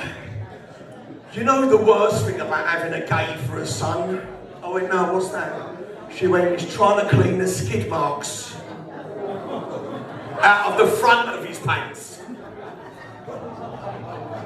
I know, that's fucking disgusting. Anyway, so we was going down to Grandad's, right? I just got diverted. We was going down to Grandad's, right? I knocked on Grandad's door. I said, Grandad, do you want to come for a walk down the pier? He went, yeah, I'd love that, boys. But I've got to wait for the doctor to give me the green light. Why don't you come in?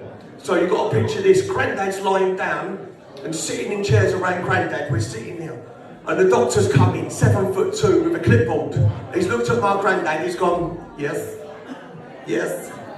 Mr. Artek, do you have regular bowel movements? Quick as a flash, my Grandad went, yes, doctor, every morning I have a shit, 5:30. Doctor went, oh, that's fantastic. My Grandad went, no, not really, doctor, I don't wake up till 7:30. Have that ain't mine, I borrowed that one. Do you know what, right, you guys have been absolutely amazing and it's really good you've come forward. You've got some fantastic acts coming on here tonight. Thank you all so much, my name's Artek, thank you much.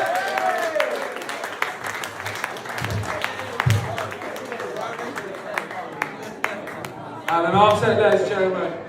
Right, we're going to move straight on to the next act, and I think you are going to know him. If you've got TikTok, Instagram, all of that, you're going to know. So I want you to give a big fuck off round of applause for my boy Aaron, or you'll know him as the Ginger Cabbie. Ginger Cabbie, ladies and gentlemen!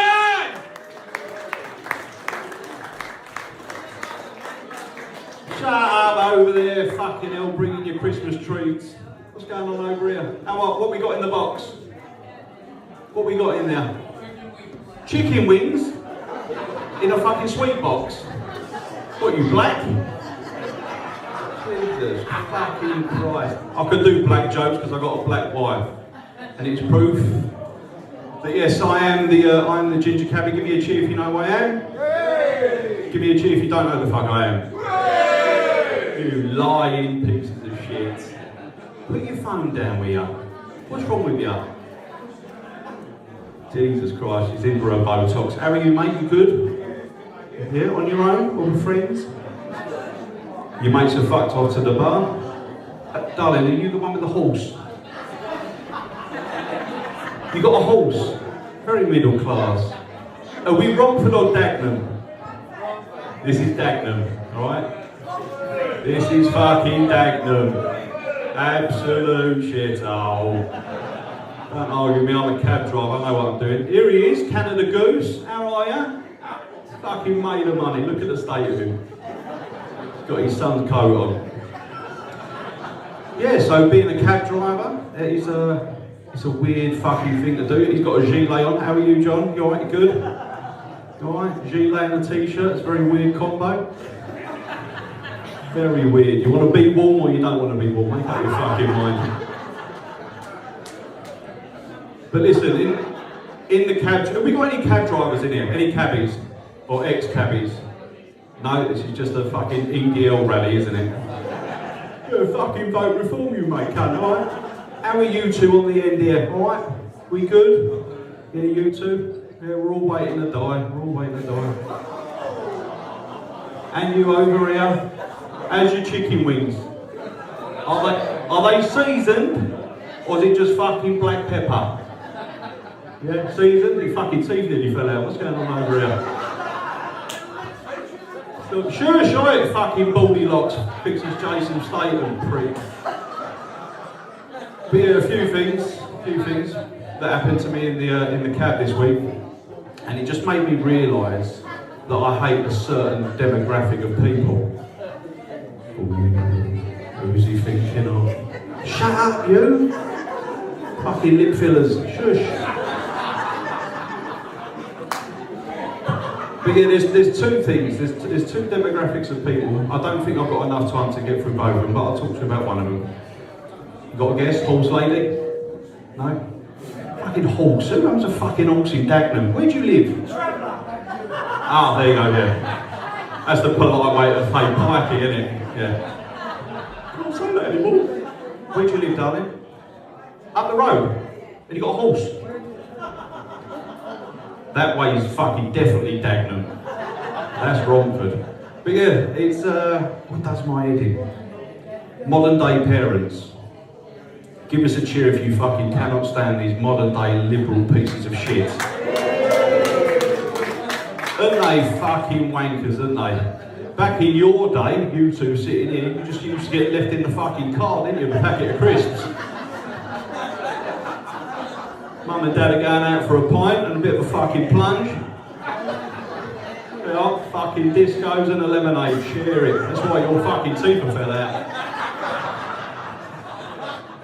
Here he comes, fucking large and in charge, he's come straight down the middle. Here he is. He's got a roll neck on as well. Here we go. You all right there, mate? Is that the horse husband? Fucking hell, you got some competition, boy, ain't ya? Your ex-fella was black, wasn't he? He ain't packing, I'm fucking not having it. But yeah, like these modern day liberal parents, fucking blue hair, in the cab the other day. Two parents, two kids, yeah. You know, you can imagine it, you in the corner. Loretta, yeah. Loretta and Nigel, with little Noah and Nella. Feet up on the fucking seats in the cab. I've gone, love, can you get the feet off the seats, please? Oh my god, okay. Oh my god, it's so dramatic. Right, whatever, it's 100 grand motor, you fucking saucy cunt. Anyway, where are we going back to? We're going back to East Dulwich. Peckham. East Dulwich. Gentrified Peckham, alright? At the end of the day, we all get stabbed, don't we? You can ride away on your horse though, can't you? Fucking Game of Thrones over it. But honestly, fucking middle class parents. So yeah, again, the feet are up on the seats, croissants are being eaten. Of course it's a fucking croissant. They're eating grapes, they're eating blueberries. Just give them fucking Mars bar, but no. Shut up in the fucking back there, shush. But seriously, these modern day parents, if you don't get hold of them early doors, you got kids? No? No, you definitely ain't fucking breeding her. You don't reach the right requirement. You got children? They're fuckers, aren't they? Yeah. Did your missus breastfeed? Yeah, oh, liberal parents, same again, yeah? What's your kids' names? Sorry? Cora? Why are you laughing? What's your fucking kids' names? Ian? No one gives a shit, shut up, be polite. Is that it, Ian? Where's Ian? Drunk and indoors. He's on the OnlyFans, isn't he? Bashing one out over fucking Bonnie Blue. Anyway, I digress. Jesus fucking Christ. Modern day parents, because if we're not careful in disciplining these little fuckers, we're going to end up with kids that look like Sam Smith, or your son's going to be an absolute fucking minge and double barrel his name like Brooklyn Peltz Beckham. If you had a choice, horse lady, I'm not interested in your name, who would you rather have? A son like Sam Smith or Brooklyn Peltz Beckham? Sam Smith, of course. Absolutely. Who wants a fucking son that double barrels his name? He's been given everything. How about you fucking three baldies in the middle there, you alright? Would you yeah, who's Ian? One of you Ian? You Ian? Stop fucking pointing at each other, all look the fucking same. You look like you've got cancer. Oh, you can't say that, you can't say that. It gets us in the end though, doesn't it, eh? What's your name? Kevin. Good old British fucking white name. You got a lot of red rose on your chest that says mum, have you? How did I know? You look the type. Vote reform, dear. You'll fucking do it now, mate. But honestly, these modern day kids, they're fuckers, mate. It's absolute fuckers. Get away with murder. I'm still fucking perplexed about your child's name. Where's that from? Oh, sorry? She picked it. Who's she? Oh, the daughter. You don't get involved in none of your kids' activities or picking their name. You just impregnate and then off you pop. Yeah. Are you split up from her? Not yet. Where is she tonight? Because it looks like she could have sat there. Breastfeeding Corey. What's her name? Top? What's her name? Cora. Ever fucking heard anything like it? Look at that. She'll be living in East Dulwich with some fucking black geezer called Darnell one day. Jesus. I can make these black jokes, like I said, Kev. All right, I've got a black wife. I've got two mixed... Don't fucking clap that. And I'm proof that I go south of the river because I dragged her out of Croydon. Right? Got two mixed race kids. Back in your day, you'd call them half cars, wouldn't you? Fucking yeah. Owned it there, didn't you? Jesus Christ, calm down, mate. Sorry?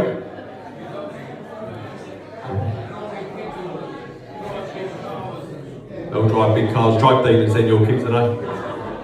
Yeah. Can you think of another demographic of people that I can't stand? Jews? Look at old fucking Free Palestine in the front down here. Fucking Salam Alaikum. Fucking what's the geezer? Look, nicked his pint, look, he's off. You going again? Fucking what a cunt. Kev, this geezer here looks like your twin. Is he your brother? Not the one with his fucking back to us. Is he dead? This cunt in the blue. Oh, he is. Speak on, speak on. No, the gentleman with the glasses. Yeah, you his brother? You're not? Why you look alike? Little Noah. What's your name, mate? Stan. Stanley. Fucking young Stan. Gilet. Honestly, fucking. Who wears a gilet and a fucking t-shirt? These middle class kids. Yeah, she's had enough. But he's had enough here. You all right, mate? Yeah, I'm talking to you. Yeah, where'd you get a haircut? Just keeps growing, is it? You've nicked her hair, ain't you? Hello, Steve. Stop clapping, stop taking the piss. Hello, little one. Jesus fucking Christ. You're doing a really, really good job, just so you know that. Give her a round of applause, please, guys. Give her a score? You tight cunt. You fucking Canada Goose coat. Geezer straight down the middle. I spoke to you a little bit earlier. I'm wearing your Hugo Boss t-shirt. Man marking your missus. Fuck, if you're not touch tight, you're not marking, are you, son? Look at him, look. He wants to come up here and shit me. You've got a square head like me, just leave me alone. Here she is. Hello, Glittery. How are you, my love? All right? Yeah, you. How are you? Look at you. You fucking walker. Slow yourself down, love. You look. Oh, look at the shuffle. Look. Steady on. Slow yourself down, Pam. You fucking fanny will just hit the floor in a minute. Fucking wonder plug. He's so crashed this cunt up here, isn't he, love? You alright? You got heartburn yet? I'm not talking to you, love. I ain't got a glass, so I'm talking to you in the middle. Chicken wing. You got heartburn yet? No? You ever dated a black man? Fucking lies, Kev, don't believe her. Fucking give her the Spanish. Dirty cow. Get yourself to carnival, love. Get yourself some length. And you? Glittery Gale. I reckon you own this gaff. Do you own this gaff? Yeah. Do you? Yeah. No. Does she not? No. Oh, fuck you, cunt. Do you? Do you? I've got to watch the swearing little legs who's around again. Alright? No, it does matter. Have a bit of respect. Oi, you little fuck. Go and sit down, you're annoying me. Money joke, just don't move to East Dulwich. What are you on there swiping? Because Ian's at home. Yeah. We can tell he's having an affair in here. Anyway, I digress. The other demographic of people that I cannot fucking stand.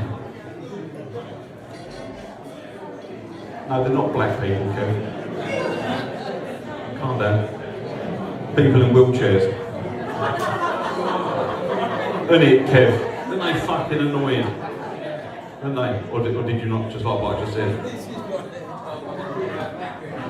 What about black people? You're still on that, yeah? You're still on that path. National Front. Here we go again. You can't clap National Front. Hey, I've said disabled people, cripples and people in wheelchairs and she's off, look. Fucking walking stick. Where are you going? I'm joking. Stick her in a wheelchair, get her on a hill and just fucking kick the brake off. Honestly, them fuckers in the cab.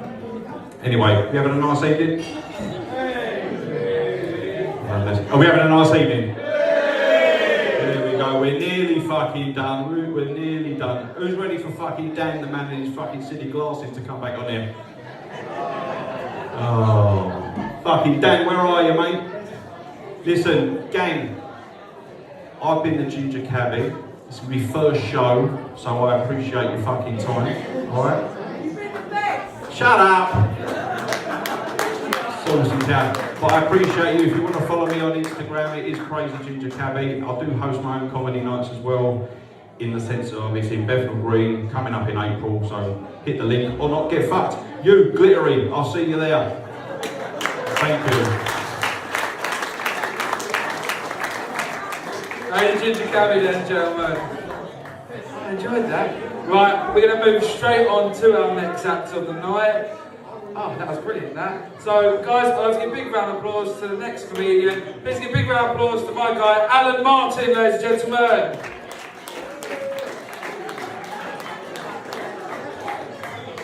Hello, everyone. Hey! Now, it's not bad lighting. I'm in my 60s, all right? I used to hang about around this area about 40 years ago. So if any of you don't know who your father is, it might be me.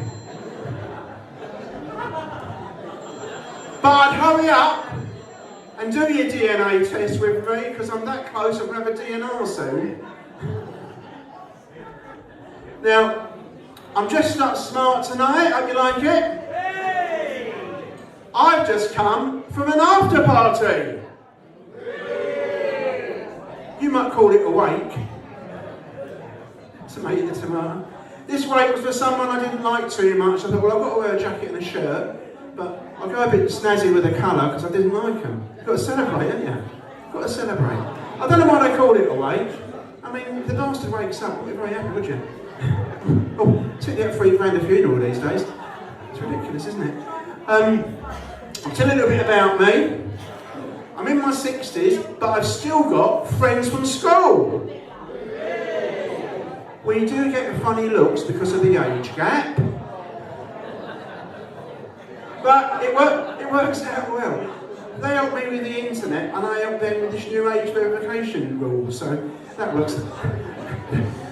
Something for everyone. And don't assume that I'm the pervert. I'm telling you, it's Peter. He's an absolute bastard, it is. It's not me. It's a little 12-year-old boy. Fantastic. Right. I was brought up as an only child, which used to really upset my sister. And I used to spend every summer holidays when I was at senior school with my grandparents. I hated that cemetery in the end. Can you all help me? Particularly the ladies in the room, can you all help me? The men as well. The word like beautiful, attractive, lovely, they all kind of mean the same thing. Do you all agree? Anyone think of any other words similar to that? Sexy maybe? Gorgeous? Yeah? Do you all agree or do you not? They're all similar words. Can you all help me out then? I need you all to sign a letter to my cousin, please. You know, he's just had another child, his third child now, and this baby, with Facebook, pictures all over the place. Don't get fed up with it when someone's had a baby. They think that they're so fucking special. No one else has ever had a child. All these pictures. And for the first 100, I put down, yeah, the baby's beautiful, the baby's lovely. Now, I'm apparently inappropriate for using those other words. Yeah, when I said, that baby's very attractive, and I really hope she grows up as sexy as the other two. Apparently I'm some kind of pervert. I'm not really. Yeah. So, I didn't always do this. I used to work at a very posh hotel in London. No one's impressed with that? Thank you very much, thank you very much. I used to have celebrity people in there. We even had a cardinal from the Vatican City come in once. Yeah, I know. He came up to me and he said, I need you to make sure that the adult TV channel is disabled. Disabled porn's a bit much even for the Catholic Church, isn't it? But he never moaned at all about the children's channel, just saying.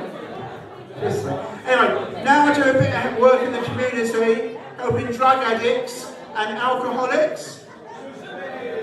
Great response, because that's the first step to your recovery. Well done. Well done, you. A little bit of things about hobbies and things. When you do application forms for jobs, I'm looking for other jobs, these days they ask all kinds of questions. I had one that said, do you have a pet? I said, yes, a goldfish. It's a pet, isn't it? Next question was, any hobbies? I said, just swimming, it's a fucking goldfish. What do you expect?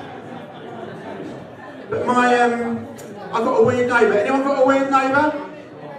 No? It must be just me then. I've got a weird neighbour. And my weird neighbour, he came up to me and he said, I want to try a new hobby. What's that hobby when you stuff dead things? Anyone know? No, the other one, necrophilia. That's the one. Yeah. I said, you can't do that. It's wrong. He said, you're a pervert. You're an absolute pervert wanting to do that. He said, I'm not a pervert. They'll be over 18. Just didn't get it. I said, no, you can't do that. You've got to find a way to satisfy your desires another way. I said, what is it about necrophilia that you find attractive? He said, it's the horror of it. And he said, and also the paleness of their skin.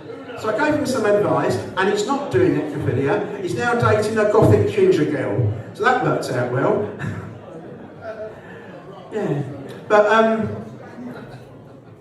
well, that's work. I want to tell you also that I applied for a job as a blacksmith. How about that? Interesting job. But I was honest. He said to me, the interviewer said to me, Alan, he said, have you ever shoed a horse? I said, well, no, I've never shoed a horse, but I did tell a donkey to fuck off once.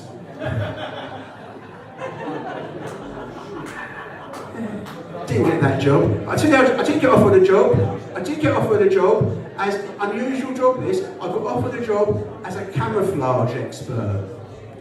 Apparently, in the practical exam, I was the only candidate they couldn't see. I forgot to turn up, didn't I? I got the job, so I'm not complaining. Look, a bit of a while ago, can I just ask a question? Does anyone here have nightmares at all? Anyone? Tell me a bit about your nightmare. No, that's enough. Let's talk about mine now. I have a nightmare, a repeating nightmare, where I am deaf and dumb and I get mugged. That's awful. And what's worse than being deaf and dumb and getting mugged is after I get mugged, he breaks my finger so I can't tell anybody. And yeah, well, did anyone have a nice Christmas? A long while ago, all had a nice Christmas? We had a weird Christmas. Ask me why. Funny you asked that. Thank you for that. Thank you for that. We had our grandson Charlie staying with us, first time ever. So we did lots of decorations, including outside. Anyone ever seen those signs? Stop here for Jimmy or John or Susan. The stop here for signs. You all seen those signs? Yeah, I don't recommend having a stop here for Charlie sign outside your house. But I found a way to make it work for me. When they came to my door wasted, I just sold them a plastic bag full of washing powder. Paid for Christmas, and I got a lot of them clean. So that was good. And then, of course, February, Valentine's Day. Do you all get Valentine's cards?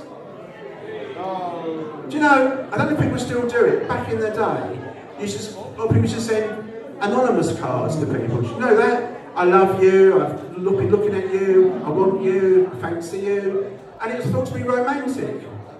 You try sending a letter to someone in January or any other month saying, I like you, I want you. Yeah, and I know it works because my case comes up next week, so yeah, so that's me. And then of course, then we had Pancake Day, a day where we celebrate all the tossers. Hey! And then we have the summer, don't we? Actually, before we have the summer, we have the Easter. You like Easter? As far as I understand it, it's a celebration of when Jesus had a lost weekend, basically. I don't know what he was doing, but we celebrate that. I don't know why we do it with Easter eggs. It makes no sense. What's Easter eggs? It's a religious festival, isn't it?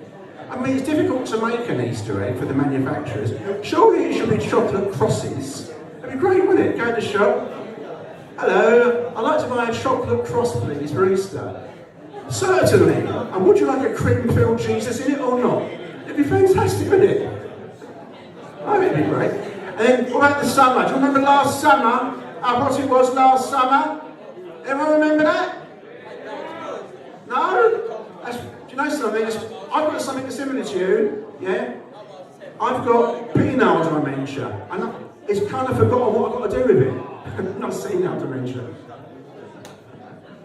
Anyway, last summer, Christmas time, we've done that, haven't we? Last summer, it got so hot where I live, I went online to buy some stuff. And I've got to say, oh my God, I did not expect that from a site called OnlyFans.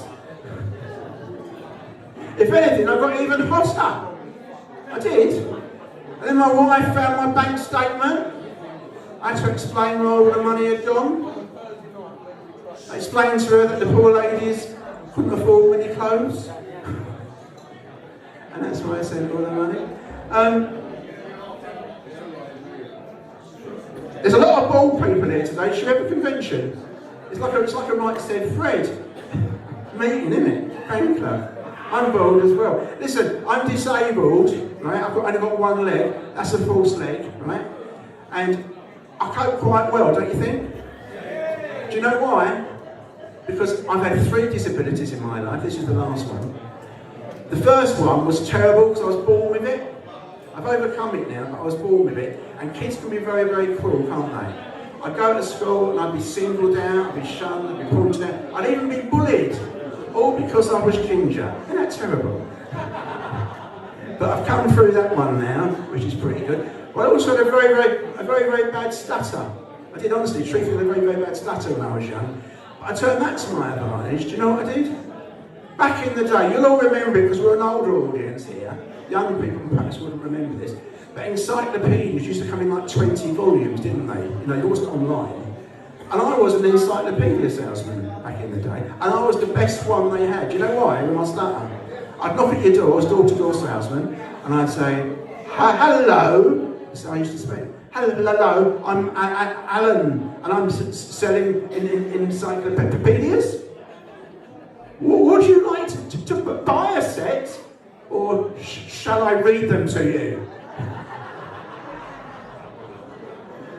Yeah, I made a fortune. Absolute fortune.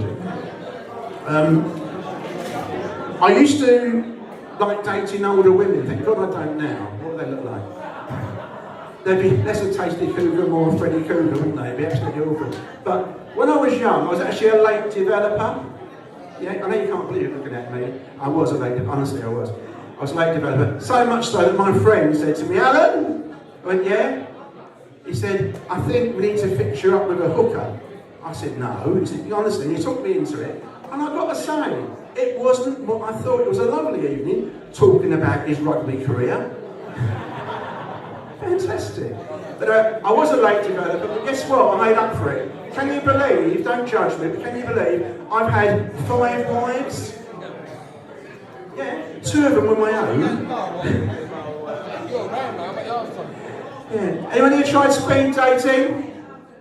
Well, don't do it. I hate taking drugs. But doesn't the evening go by very, very quickly? And by the way, I don't know about you, I'm a bit tired tonight. Last night I watched a documentary on cocaine. I'll never do it again. I'll just have a drink in future. I can't remember anything about it. Lovely evening. Yeah. So I'm a late developer. But I did like older women, I said I don't now. Do you know what I used to do to get them? I thought, where can I meet older ladies on a regular basis, and I know they're single, and if you all think about it, I think you'll think this is a great idea.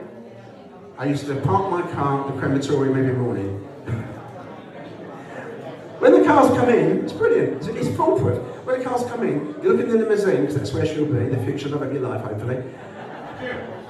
And if you don't like her, what you do is you simply swipe left with your hand. Don't like that one? And 20, 30 minutes later, guess what happens 20, 30 minutes later? They deliver you a new one. Coincidentally, women live longer than men, don't they, statistically? I'm about the age now where I've got to decide to become a woman to get an extra few years, right? But anyway, 20, 30 minutes is absolutely fantastic. Even if by the end of the day there's no one you liked, you know what you do? You just join the last funeral, you're going to get a free buffet lunch, a few free drinks, and it's still in time for a countdown. It's brilliant. And you go back the next day. But there is a little bit of a downside. That downside obviously is the relationship is going to be perhaps a little bit fragile at first, because you know, have a little bit of a heart. The relationship is going to be a bit like their ex, really. It's going to be a slow burner. But it just is. The only time ever where it went wrong was when the widow wanted to contact her ex through a medium. Only time I've ever been truly ghosted, that was. Yeah. So yeah. But one of them did recently die. One of these widows. I like to call them my old flame. There you go. Now before I go, 3 things. First is, if you want to follow me on socials, Alan Martin Official, particularly Instagram, I'd appreciate it if you would, please. Secondly, if you want to follow me in real life, give me a sporting chance. I've only got one leg, alright? And lastly, I would say you've been wonderful, but can I be really blunt here? Can I be blunt with you all? Yeah. You're beautiful, lovely, sexy, attractive, It's true. Good night, everybody. Alan Martin, ladies and gentlemen. Right, we're going to take a real quick, 8-minute break. We've got 2 acts left. One of the best semi-professional comedians in Essex, and our headliner, Finn Feeney, who is absolutely smashing it on the circuit. So 8 minutes, grab a drink, have a fag, and we'll be back shortly.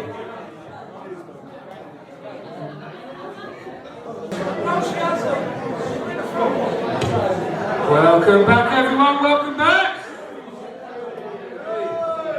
Have they left or passed away? Not sure, are we? Oh, fair enough. So, we'll continue the life story of Daniel, because we was all so invested in my life, wasn't we? I remember saying I recently went on a date 3 days ago. 3 days ago, I went on a date. Now, if you're a classy person, my love in the back, hearing aid, hello, hello. Do you know what? Because they're not listening. Let's get a big round of applause so it feels like they're missing out on something, yeah? So I'm going to say punchline, you laugh, ready? Punchline! So you fucking missed out on that, didn't you, love? Fucking brilliant. Anyways, 3 days ago, I went on a date with a new girl, classy, met her on Tinder. Are you in a couple? Okay.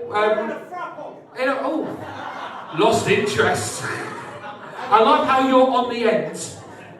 On the end, bud. Yeah, you're the video, aren't you? You filming? Send me the link, mate. So how did you two meet? In the pub? Was it this one? The only two under the age of 30 in here, so did well. Okay, and where would you take your lovely girlfriend? Sorry, what's your name, my love? Pardon? Natalie. Can I get a big round of applause for Natalie, please? Where would you take Natalie on the first date? And don't say up the arse. Down the pub. So, see, likewise, I was a gentleman, and first time you date a bird, I was like, you know what, you don't want to splash out too much, but you still want to be a gentleman, you're taking them to Wetherspoons, didn't you? Classy. And as soon as she turns up, I realised, you know what, this isn't going to work. Tell you for why. She had Arabic writing all down her right side. She had a Christian cross on the left side. I thought we was going to have a crusade on her tits.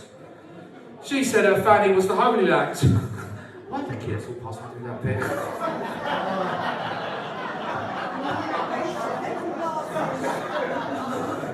There was nothing holy about that. I feel bad now. Right, for this penultimate final, or before the final. For this final bit, we have 2 absolutely, I'm going to swear again, 2 fucking amazing comedians. So the less you hear from me, the happier your evening is evidently going to be. So, without further ado, because there's a Jew hater at the back apparently, let me get the next act on for the headliner. Guys, this guy is fucking brilliant. Please give him your hospitality and a big round of applause for my boy, Peter Withers, ladies and gentlemen.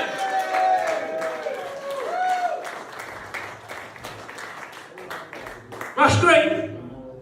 Rush Green, yeah. What are we? Are we London or Essex here? Who's London? Who's Essex? You're on your own, mate. I'm an Essex boy. I'm from Billericay. Anyone heard of Billericay? Yeah, I mean, I probably can admit it to you lot, it's more like Basildon. But a lot of people where I live, in Basildon, yeah, they think they live in Billericay, yeah? They go around, they tell people, I live in Billericay. They don't, even the dog school says it's Billericay Dog School. I know it's not, it's Basildon Dog School.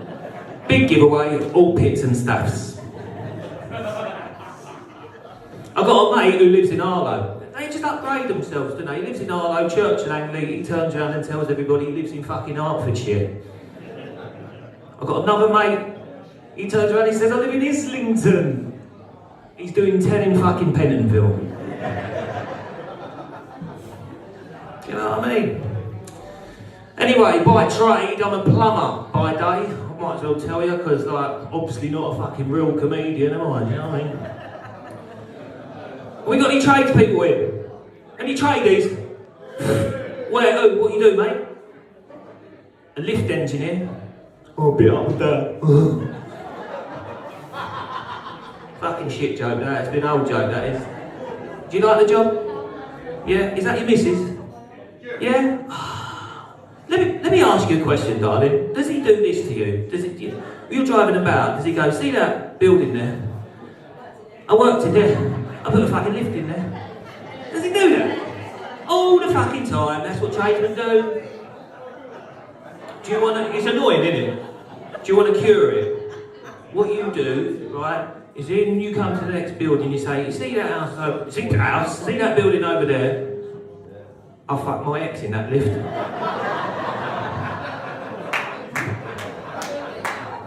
Did you? Have you ever done that? Ever done it? No? She's all quiet. But I'll tell you what, I fucking hate my job, right? I'll tell you for why. Kids. Right, I'll be working away, and he'll come. What are you doing? What are you doing? I go and fit in the radiator, mate. And his mum will come in and she go, leave the man alone, he's trying to get on with his work. And I go, no, he's alright, he's fine, don't worry about it. But after 10 minutes, I'm thinking, fuck off, you little shit, do you know what I mean? She says he's very inquisitive. I think he wants to be a tradesman. I look at her and I go, he'll never make it. His name's Sebastian.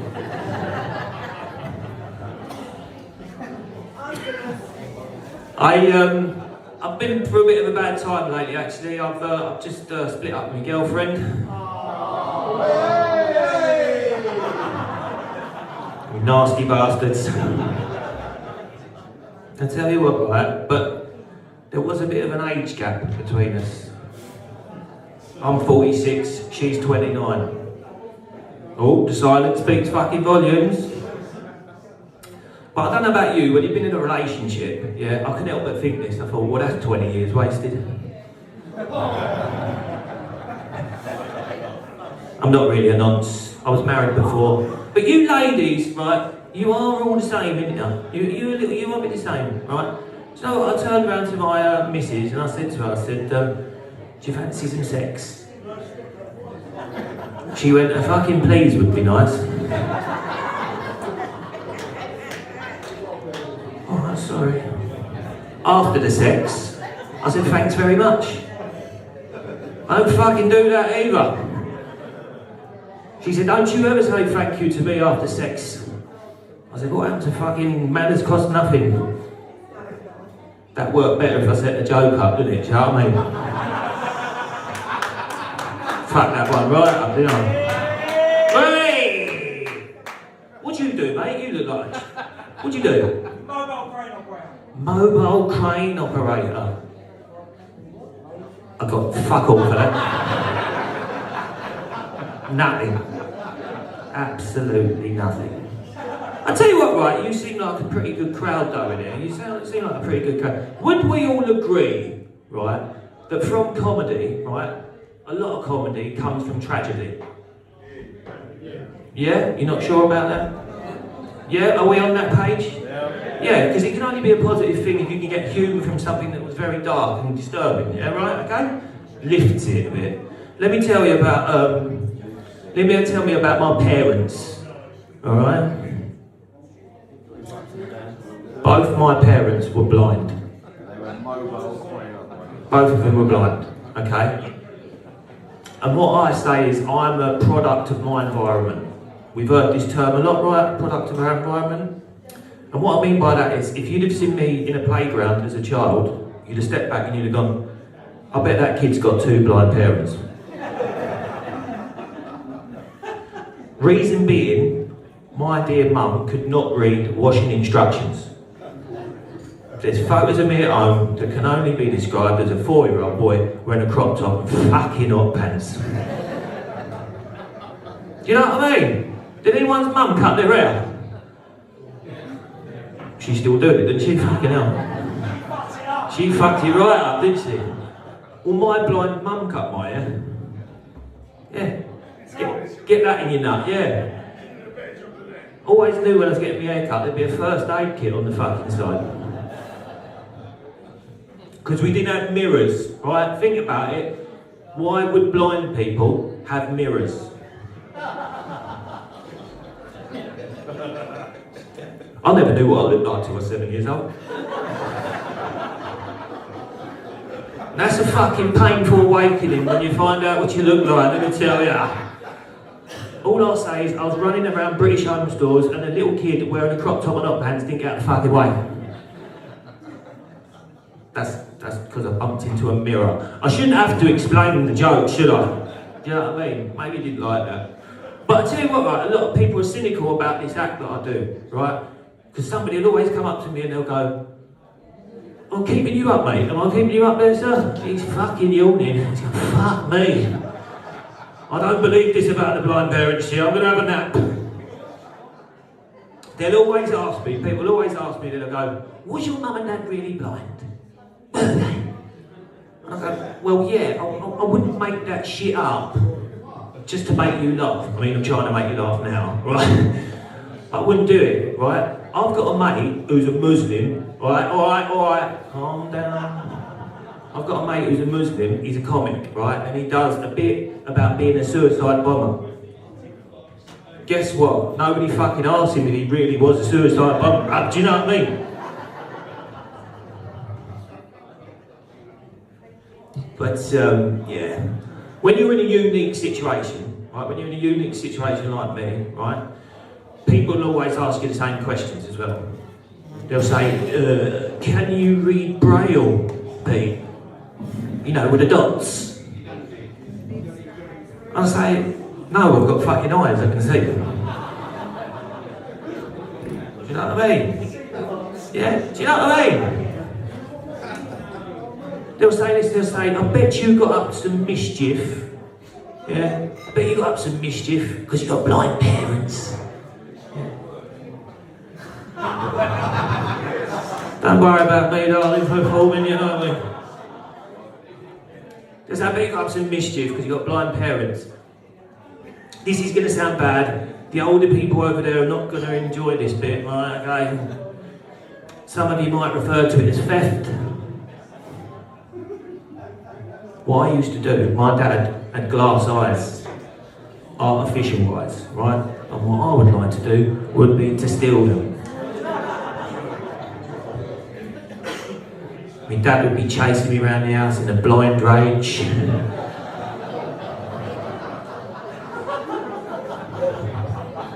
But eventually what he'd do, he'd level up the playing field and he'd go down to the fuse board and he'd plunge the fucking house in the darkness.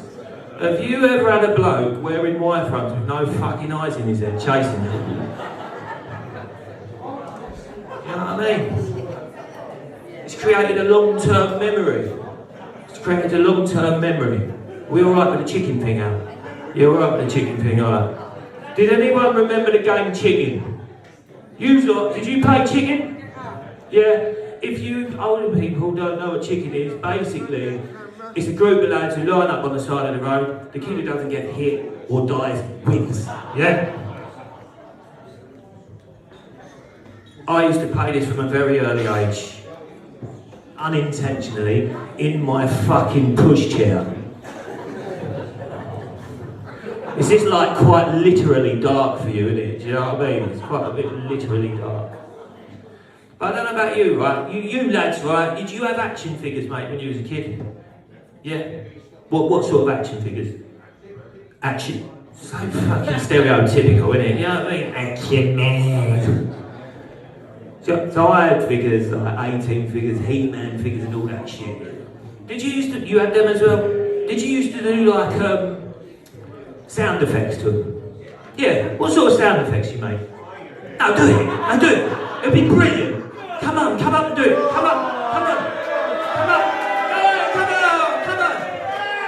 Come on, do it. Alright, now leave it. Alright, I'll tell you what it was. It was something like this, wasn't it? Get off! Is that it? Yeah. That hurts! That sort of shit, yeah? Yeah. I used to do that right, playing my figures, and my dad would come down in the front room and he'd hear this and he'd think, I'm fucking mad. He'd think I was fucking mad, right? And then he'd put his foot on my 18 van, use it as a giant roller skate, and ironically make the same fucking noises. I'll tell you one thing, right? One thing. Oi, shut your fucking mouth up there, I'm trying to tell a story. I'm trying to tell a story, yeah? Listen to me, alright? What is the thing that I would like most as a kid? What do you think? He's looking at me like, I don't know what to say. He's like the kid he's like that bloke in Pulp Fiction. Say what again, motherfucker? Say what one more fucking time? Yeah, obviously, I wanted my mum and dad to see it. That's what I wanted. I wanted my mum and dad to... I mean, I've got a lot of mates, right, whose dad hasn't seen them, but that's for entirely different reasons. You know what I mean? He's having a conversation. Who's rung him? Who the fuck rung you, mate? Who rung you? Yeah, who you? You're that pissed, are you? Yeah? I tell you what, mate, you're having a good time here, are you? You listening to it all, taking it all in? Not with that fucking mop over your ears, brother. Fucking hell.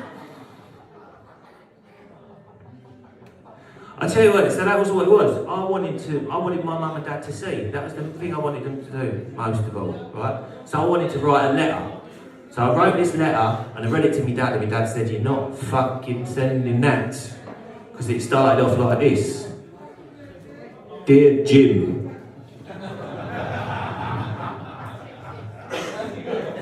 Could you fix it just for one day for my dad to be able to see? Just for one day, right?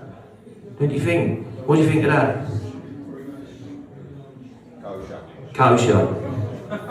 He's not Jewish.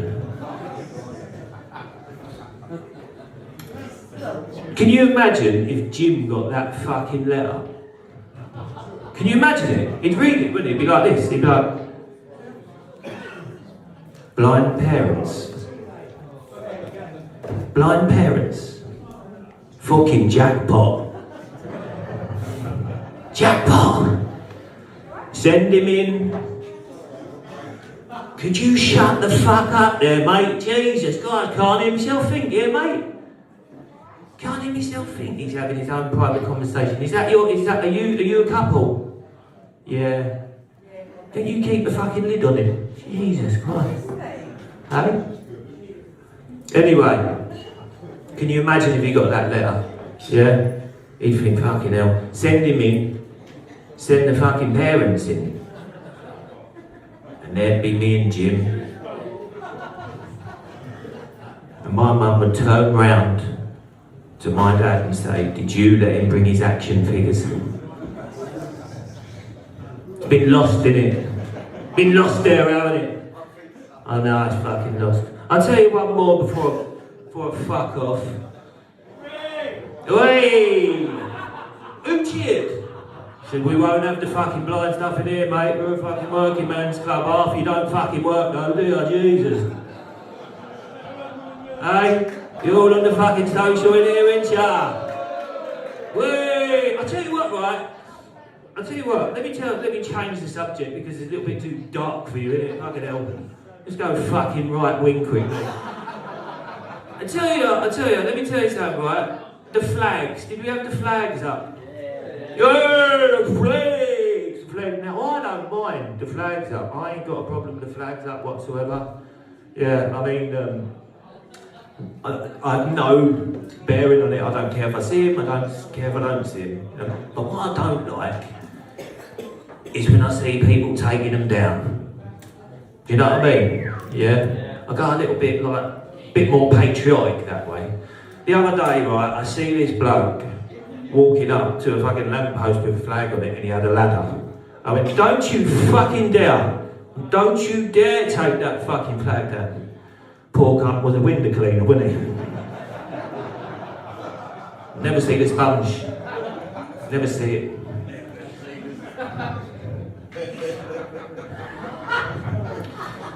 I think I'm going to leave it there, because I don't know. Some of you ain't receptive, or some of you ain't got your fucking hearing aids in, I don't know. One thing or another. Have you all had a good night though?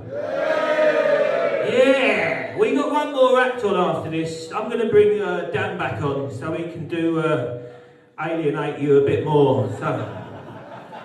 So thanks very much for having me. I've been Pete Withers.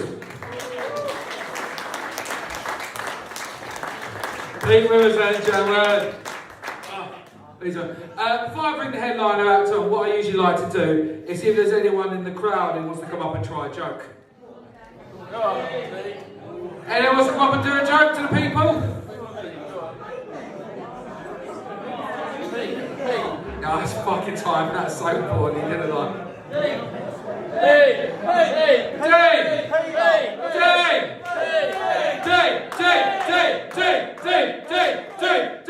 Is he even there? He's at the bar, is he in the toilet having a sniff? Oh, we had his chance to go fuck himself. Is he coming? No, fuck himself then. Right. Ladies and gentlemen, by the way, in the London circuit, just been signed by one of the best talent comedy agents in the country. We are lucky to fucking have him tonight. Please give a big fuck off round of applause to my boy, Vin Feeny, ladies and gentlemen.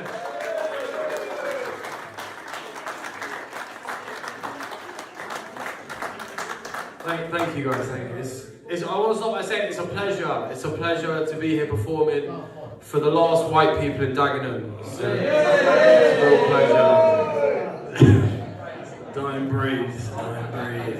Bring them back. Now, how we doing? Are we good? Yeah! I'm not gonna lie, guys, I'm actually on top of the world.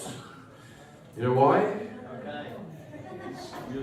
Partly, last week, I had a foursome. Yeah, thank you. It was insane. I remember after I was telling my boys about it, I was like, it was so sick. Next time we should definitely invite some girls. Because that'd be like way cooler. At least one. It'd be pretty cool. But actually, I had a health scare recently, guys. I know, thank you for your compassion. Jesus. We had health scares in this room ever? Yeah. No, I had to get my appendix removed, right? And it was rough, I had to go to A&E. I was in A&E for like 9 hours, right? It was long. But I realised something. I realised, out on these streets, I'm alright. I'm no Brad Pitt. Been in any waiting room. I'm a fucking 10, guys. Yes, I'm a fucking 10. Yes, I'm fabulous in any waiting room. I think I recognise a few of you from there, actually. Great to see you again, brother. But no, a bit of context, guys. I had some testicular pain as well, right? So the doctor had to go check my balls. The thing is, I don't know what denotes too many ball checks. But my balls got checked about 8 times, right? By the same bloke, in the car park. And after like the 6th time I was like, mate, you're probably better off checking with your hands. It's great to see you again, brother. How did you find me? They're still sore, actually, because after the show. No. But yeah, as Danny said, I recently left the army. I did 6 years in the infantry as well. Thank you. Hat! Oh, I was in the rifles, so. Were you a para? So you like men? Same as you, but Okay. That's good, brother. That's good. No, but you know what? Like, I'm technically a veteran. It's pretty cool. It's pretty cool. I'm technically a veteran. That's like the hardest level on Call of Duty. This guy. But you know what? Like, sometimes I get offended if people ask me if I've ever killed anyone. It's a very offensive question. It's rude, because I haven't, and that's embarrassing. It's like, no, I missed. Those kids are fast. They run in zigzags. What am I fucking supposed to do? Come on. But no, there's I never went to war. I joined in 2019, so I was in a peacetime army. You know, and like as much as not going to war is like a good thing, it's also like you want to do your job. You know, it's like for me it was like being a chef in Ethiopia. You know. Nothing to work with here. Come on. Got to season these rocks or some shit. I don't know. But no, there's a lot of stereotypes in the army. There's a lot of stereotypes like the RAF, they're posh, right? The army, we're stupid, and the Navy are gay, right? Those are the stereotypes. I was chatting to this girl once. She was like, "Oh, my dad was in the Navy." I was like, "Oh, is he gay?" Right? Great joke, great joke. She said no, he actually died 2 years ago. And I was like, was he gay? Come on, can help me out here, lady. But no, like when I got told the army is stupid, I didn't believe it. I was like, you know, I'm not stupid. There'll be people like me that aren't stupid as well. You know. Then I was in the gym with my boy, and he was like, "How much weight's on the bar?" And I was like, "About 80 kilos, right?" And he said, "Okay, well, what's that in kg?" And I was like, "Fuck, bro. Maybe we are stupid." Because I didn't know either. I was like, what's it got to be? But it was Remembrance Day about 3-4 months ago. You know, so I was there. I was at a parade. I had to go in my ceremonial dress. And this lady came up to me, she came across the road to speak to me, she had blue hair, so I was like, I know where this is going. She came up to me, she was like, "You in the army, yeah?" I was like, yes I am. She was like, "Alright, well what do you think of Iraq?" I was like, Jesus, that's a fucking tense question. I don't really know you know, but if you must know, I like Iraq, I do. I'm more of an arse man, personally. Let's fucking go, let's go. Yeah, but no, it's good stuff. It's good stuff. I actually found out some crazy news recently, guys. I found out my ex-girlfriend, right? The man she's with now, he cheated on her. No, come on, no, that's horrible. It's horrible to know that like the girl you once loved is going through something like that again. Poor girl, can't catch a break. It's rough. It's rough. But no, guys, I'm a changed man. I got a girlfriend. My girlfriend's actually Scottish. Yeah. No, but don't worry. She's got one of the good accents. With Scottish ladies, it's a little bit hit and miss. You know, they're either like, "Oh, hello," or "You g'day, mate, how you doing? Give me that wee prick of yours. Ooh. Take my wallet, madam, please. Get away from me. Get away." But no, I love women. I love my mum. My mum's a woman and cool. She's a cool lady.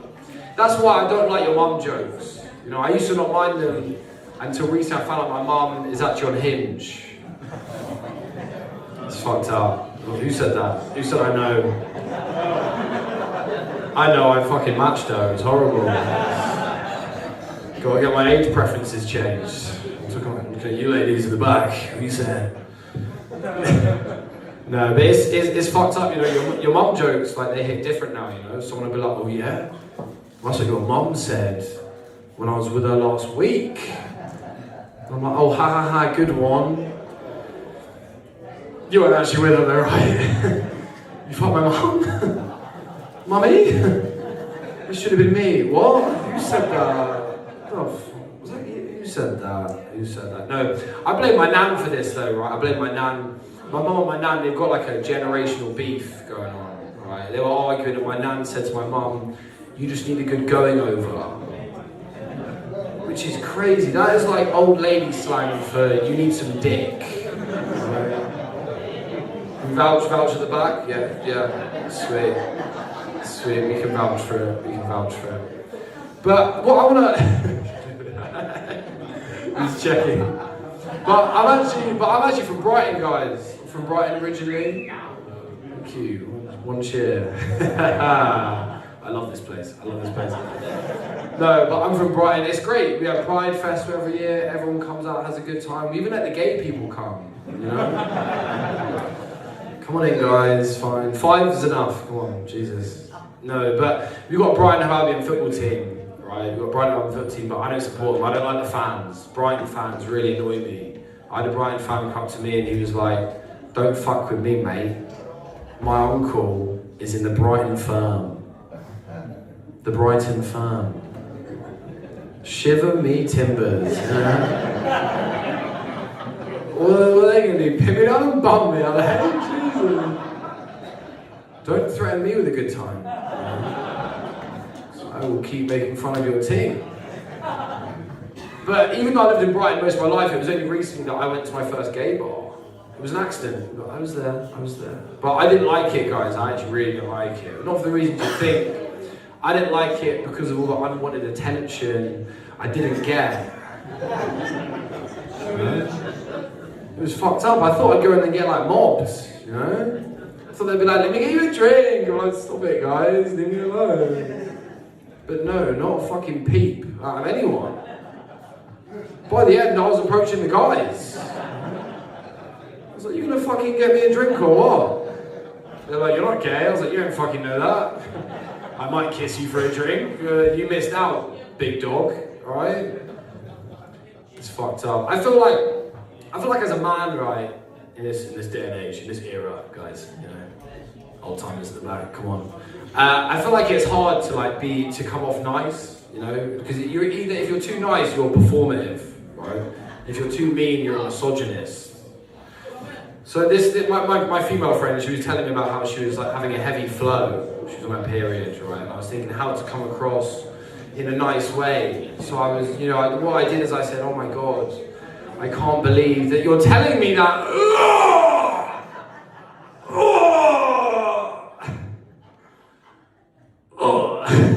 Right? And if anyone's wondering, right, that is the correct way to do it. Okay. I remember when I first discovered the female menstrual cycle. Okay. I remember when I first found out it existed. I had an older sister, you see. I had an older sister. I was going to the toilet. I was 10 years old, going for a wee. I opened the toilet bin, right? Oh! Why is there a dead mouse in the bin? It didn't taste like a dead mouse. Tasted like copper pennies. What the hell? What the fuck? Another! You know? That's how I felt. No. But no, I love my sister. She's a great lady. My sister's boyfriend's half Japanese. Yeah, and the other day, my sister, she overheard me in the bathroom doing my Japanese accent, right? And we all do it, right? She overheard me doing it and she was like, "Oh my God, that was so good. You should do it in front of Henry," right? I was like, "No, I won't do that. It's definitely racist. I definitely won't do that," right? But then I met Henry and it was great. It was lovely. We went out for dinner. And then at dinner in front of everyone, he kissed my sister with tongue, right? And I was like, "Oh, Henry!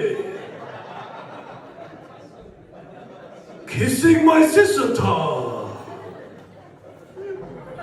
Dishonor to the family!" Henry's dad was pissed. He was, "Why you talk to my son like that?" He didn't like it, guys. He didn't like it. He hated it. But the joke's on me, right? Because Henry's probably at home right now shagging my sister. It should have been me! What? Who the fuck said that? Who said that? Right. But no, we're having a great time, right? Having a great time, guys? Having a good time? Good. What do we think of tattoos in the crowd? Tattoos? I think they're cool. I think they're cool in like a certain way, right? I want to do a personal story right now. Basically, I was making sweet, passionate love to a female, right? We were doing what adults do. Come on, let's go. And mid-sex, right, I realised that she had a tattoo of a lion's head across her whole back. right? And the line was like that. It was fucking terrifying, right? It was scary as shit. Like, I couldn't even, like, completely finish, you know? And then the rest, like, I used to love Lion King, right? It used to be my favourite film. But now I can't even watch it without coming in my pants. It's bullshit. It made the trip to London Zoo very awkward. Simba? No. I'm more of a Scar guy, I like a bad boy. You know? I am. But no, like me and this girl didn't see each other again on account of the tattoo, obviously. And she was annoyed. She messaged me, she was like, you told me we were going to go for dinner next week. I said, oh, I guess I was lying.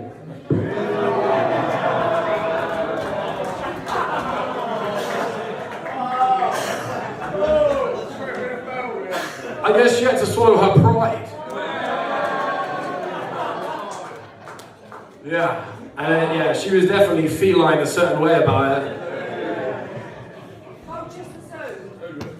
Thank you. Thank you for that. Yes. We needed that just at the end. I'll use that next time. Colchester Zoo. Hey? Yeah. Let's go. Let's fucking go.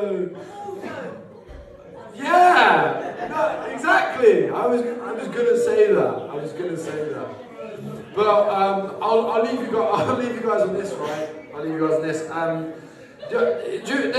There used to be like a really bad spiking epidemic. You guys heard about this? Like, girls were going out and getting spiked.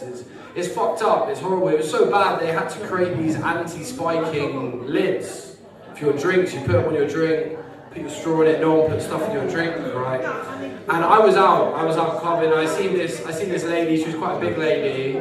And she had a spiking thing on her thing, and I was like, oh, I think that's great, you know, I think it's great to dream.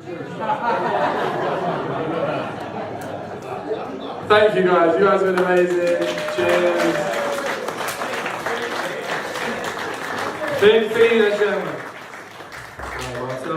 Right, I'm afraid that's it for the night, ladies and gentlemen. Oh yes, he's back now for his big round. Guys, he wanted to tell a joke. He'd asked me if he could do a joke before the break, but he fucked off when I asked. Do you want to come up and finish the night for us? Everyone, let's do it! What's your name? Dean. Dean, ladies and gentlemen! Hello. My girlfriend was pregnant 6 months ago, and I had sex with her, and I had a threesome. So... Was that just for me or today? No, that was I wanted to go on a health kick. I wanted to be healthy, and I said to my mate the other day, I want to go on a health kick. I want to be healthy. He said to me, you know what? Go healthy. I said, you know what? I said to him. He said to me, you know, cucumber's really good for memory. I said, yeah, I know it is. He said, how do you know that? I said, someone stuck one up the arse 10 years ago and I forgot about it.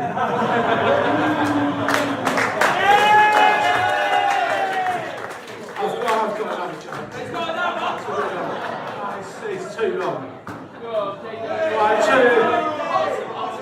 do you want one more joke? Do you want one more joke? Right, two geezers walking to a bar. One of them sits down, the other one goes up to the bar, the bird behind the bar, she's got massive tits, long blonde hair. He goes up. He goes, excuse me, can I have 2 tits? I mean, sorry, 2 beers. She says, oh, you just said a Freudian comment. The geezer goes, what the fucking hell was a Freudian comment? And the bird goes, you just looked at my tits and you asked for 2 tits instead of 2 beers. You said what you was thinking about rather than what you was actually meant to say. He said, oh, all right, I see what you're saying. So he goes over to his mate, he puts the drinks down and he goes to his mate. He never gets what I just fucking done. His mate goes, God, what'd you do? He goes, see that bird behind the ramp? Look at the size of her fucking tits. Look at her. He goes, all right. He goes, I went up there and I asked for 2 tits instead of 2 beers. I said what I was thinking about rather than what I was actually meant to say. His mate goes, fuck off. He goes, what you thought? He goes, I said one of them last night. He goes, go on. He said, I was sitting over the dinner table from the wife. instead of asking her to pass a salt, I said, "You ruined my life, you fucking bitch." Thank you. Have a good night. Indeed, ladies and gentlemen, our real headliner.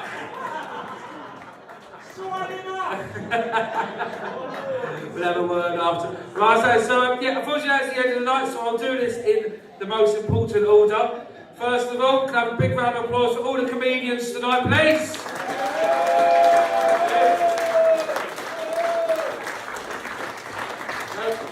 Big round of applause for John putting this on and the bar staff tonight to keep the drink flowing.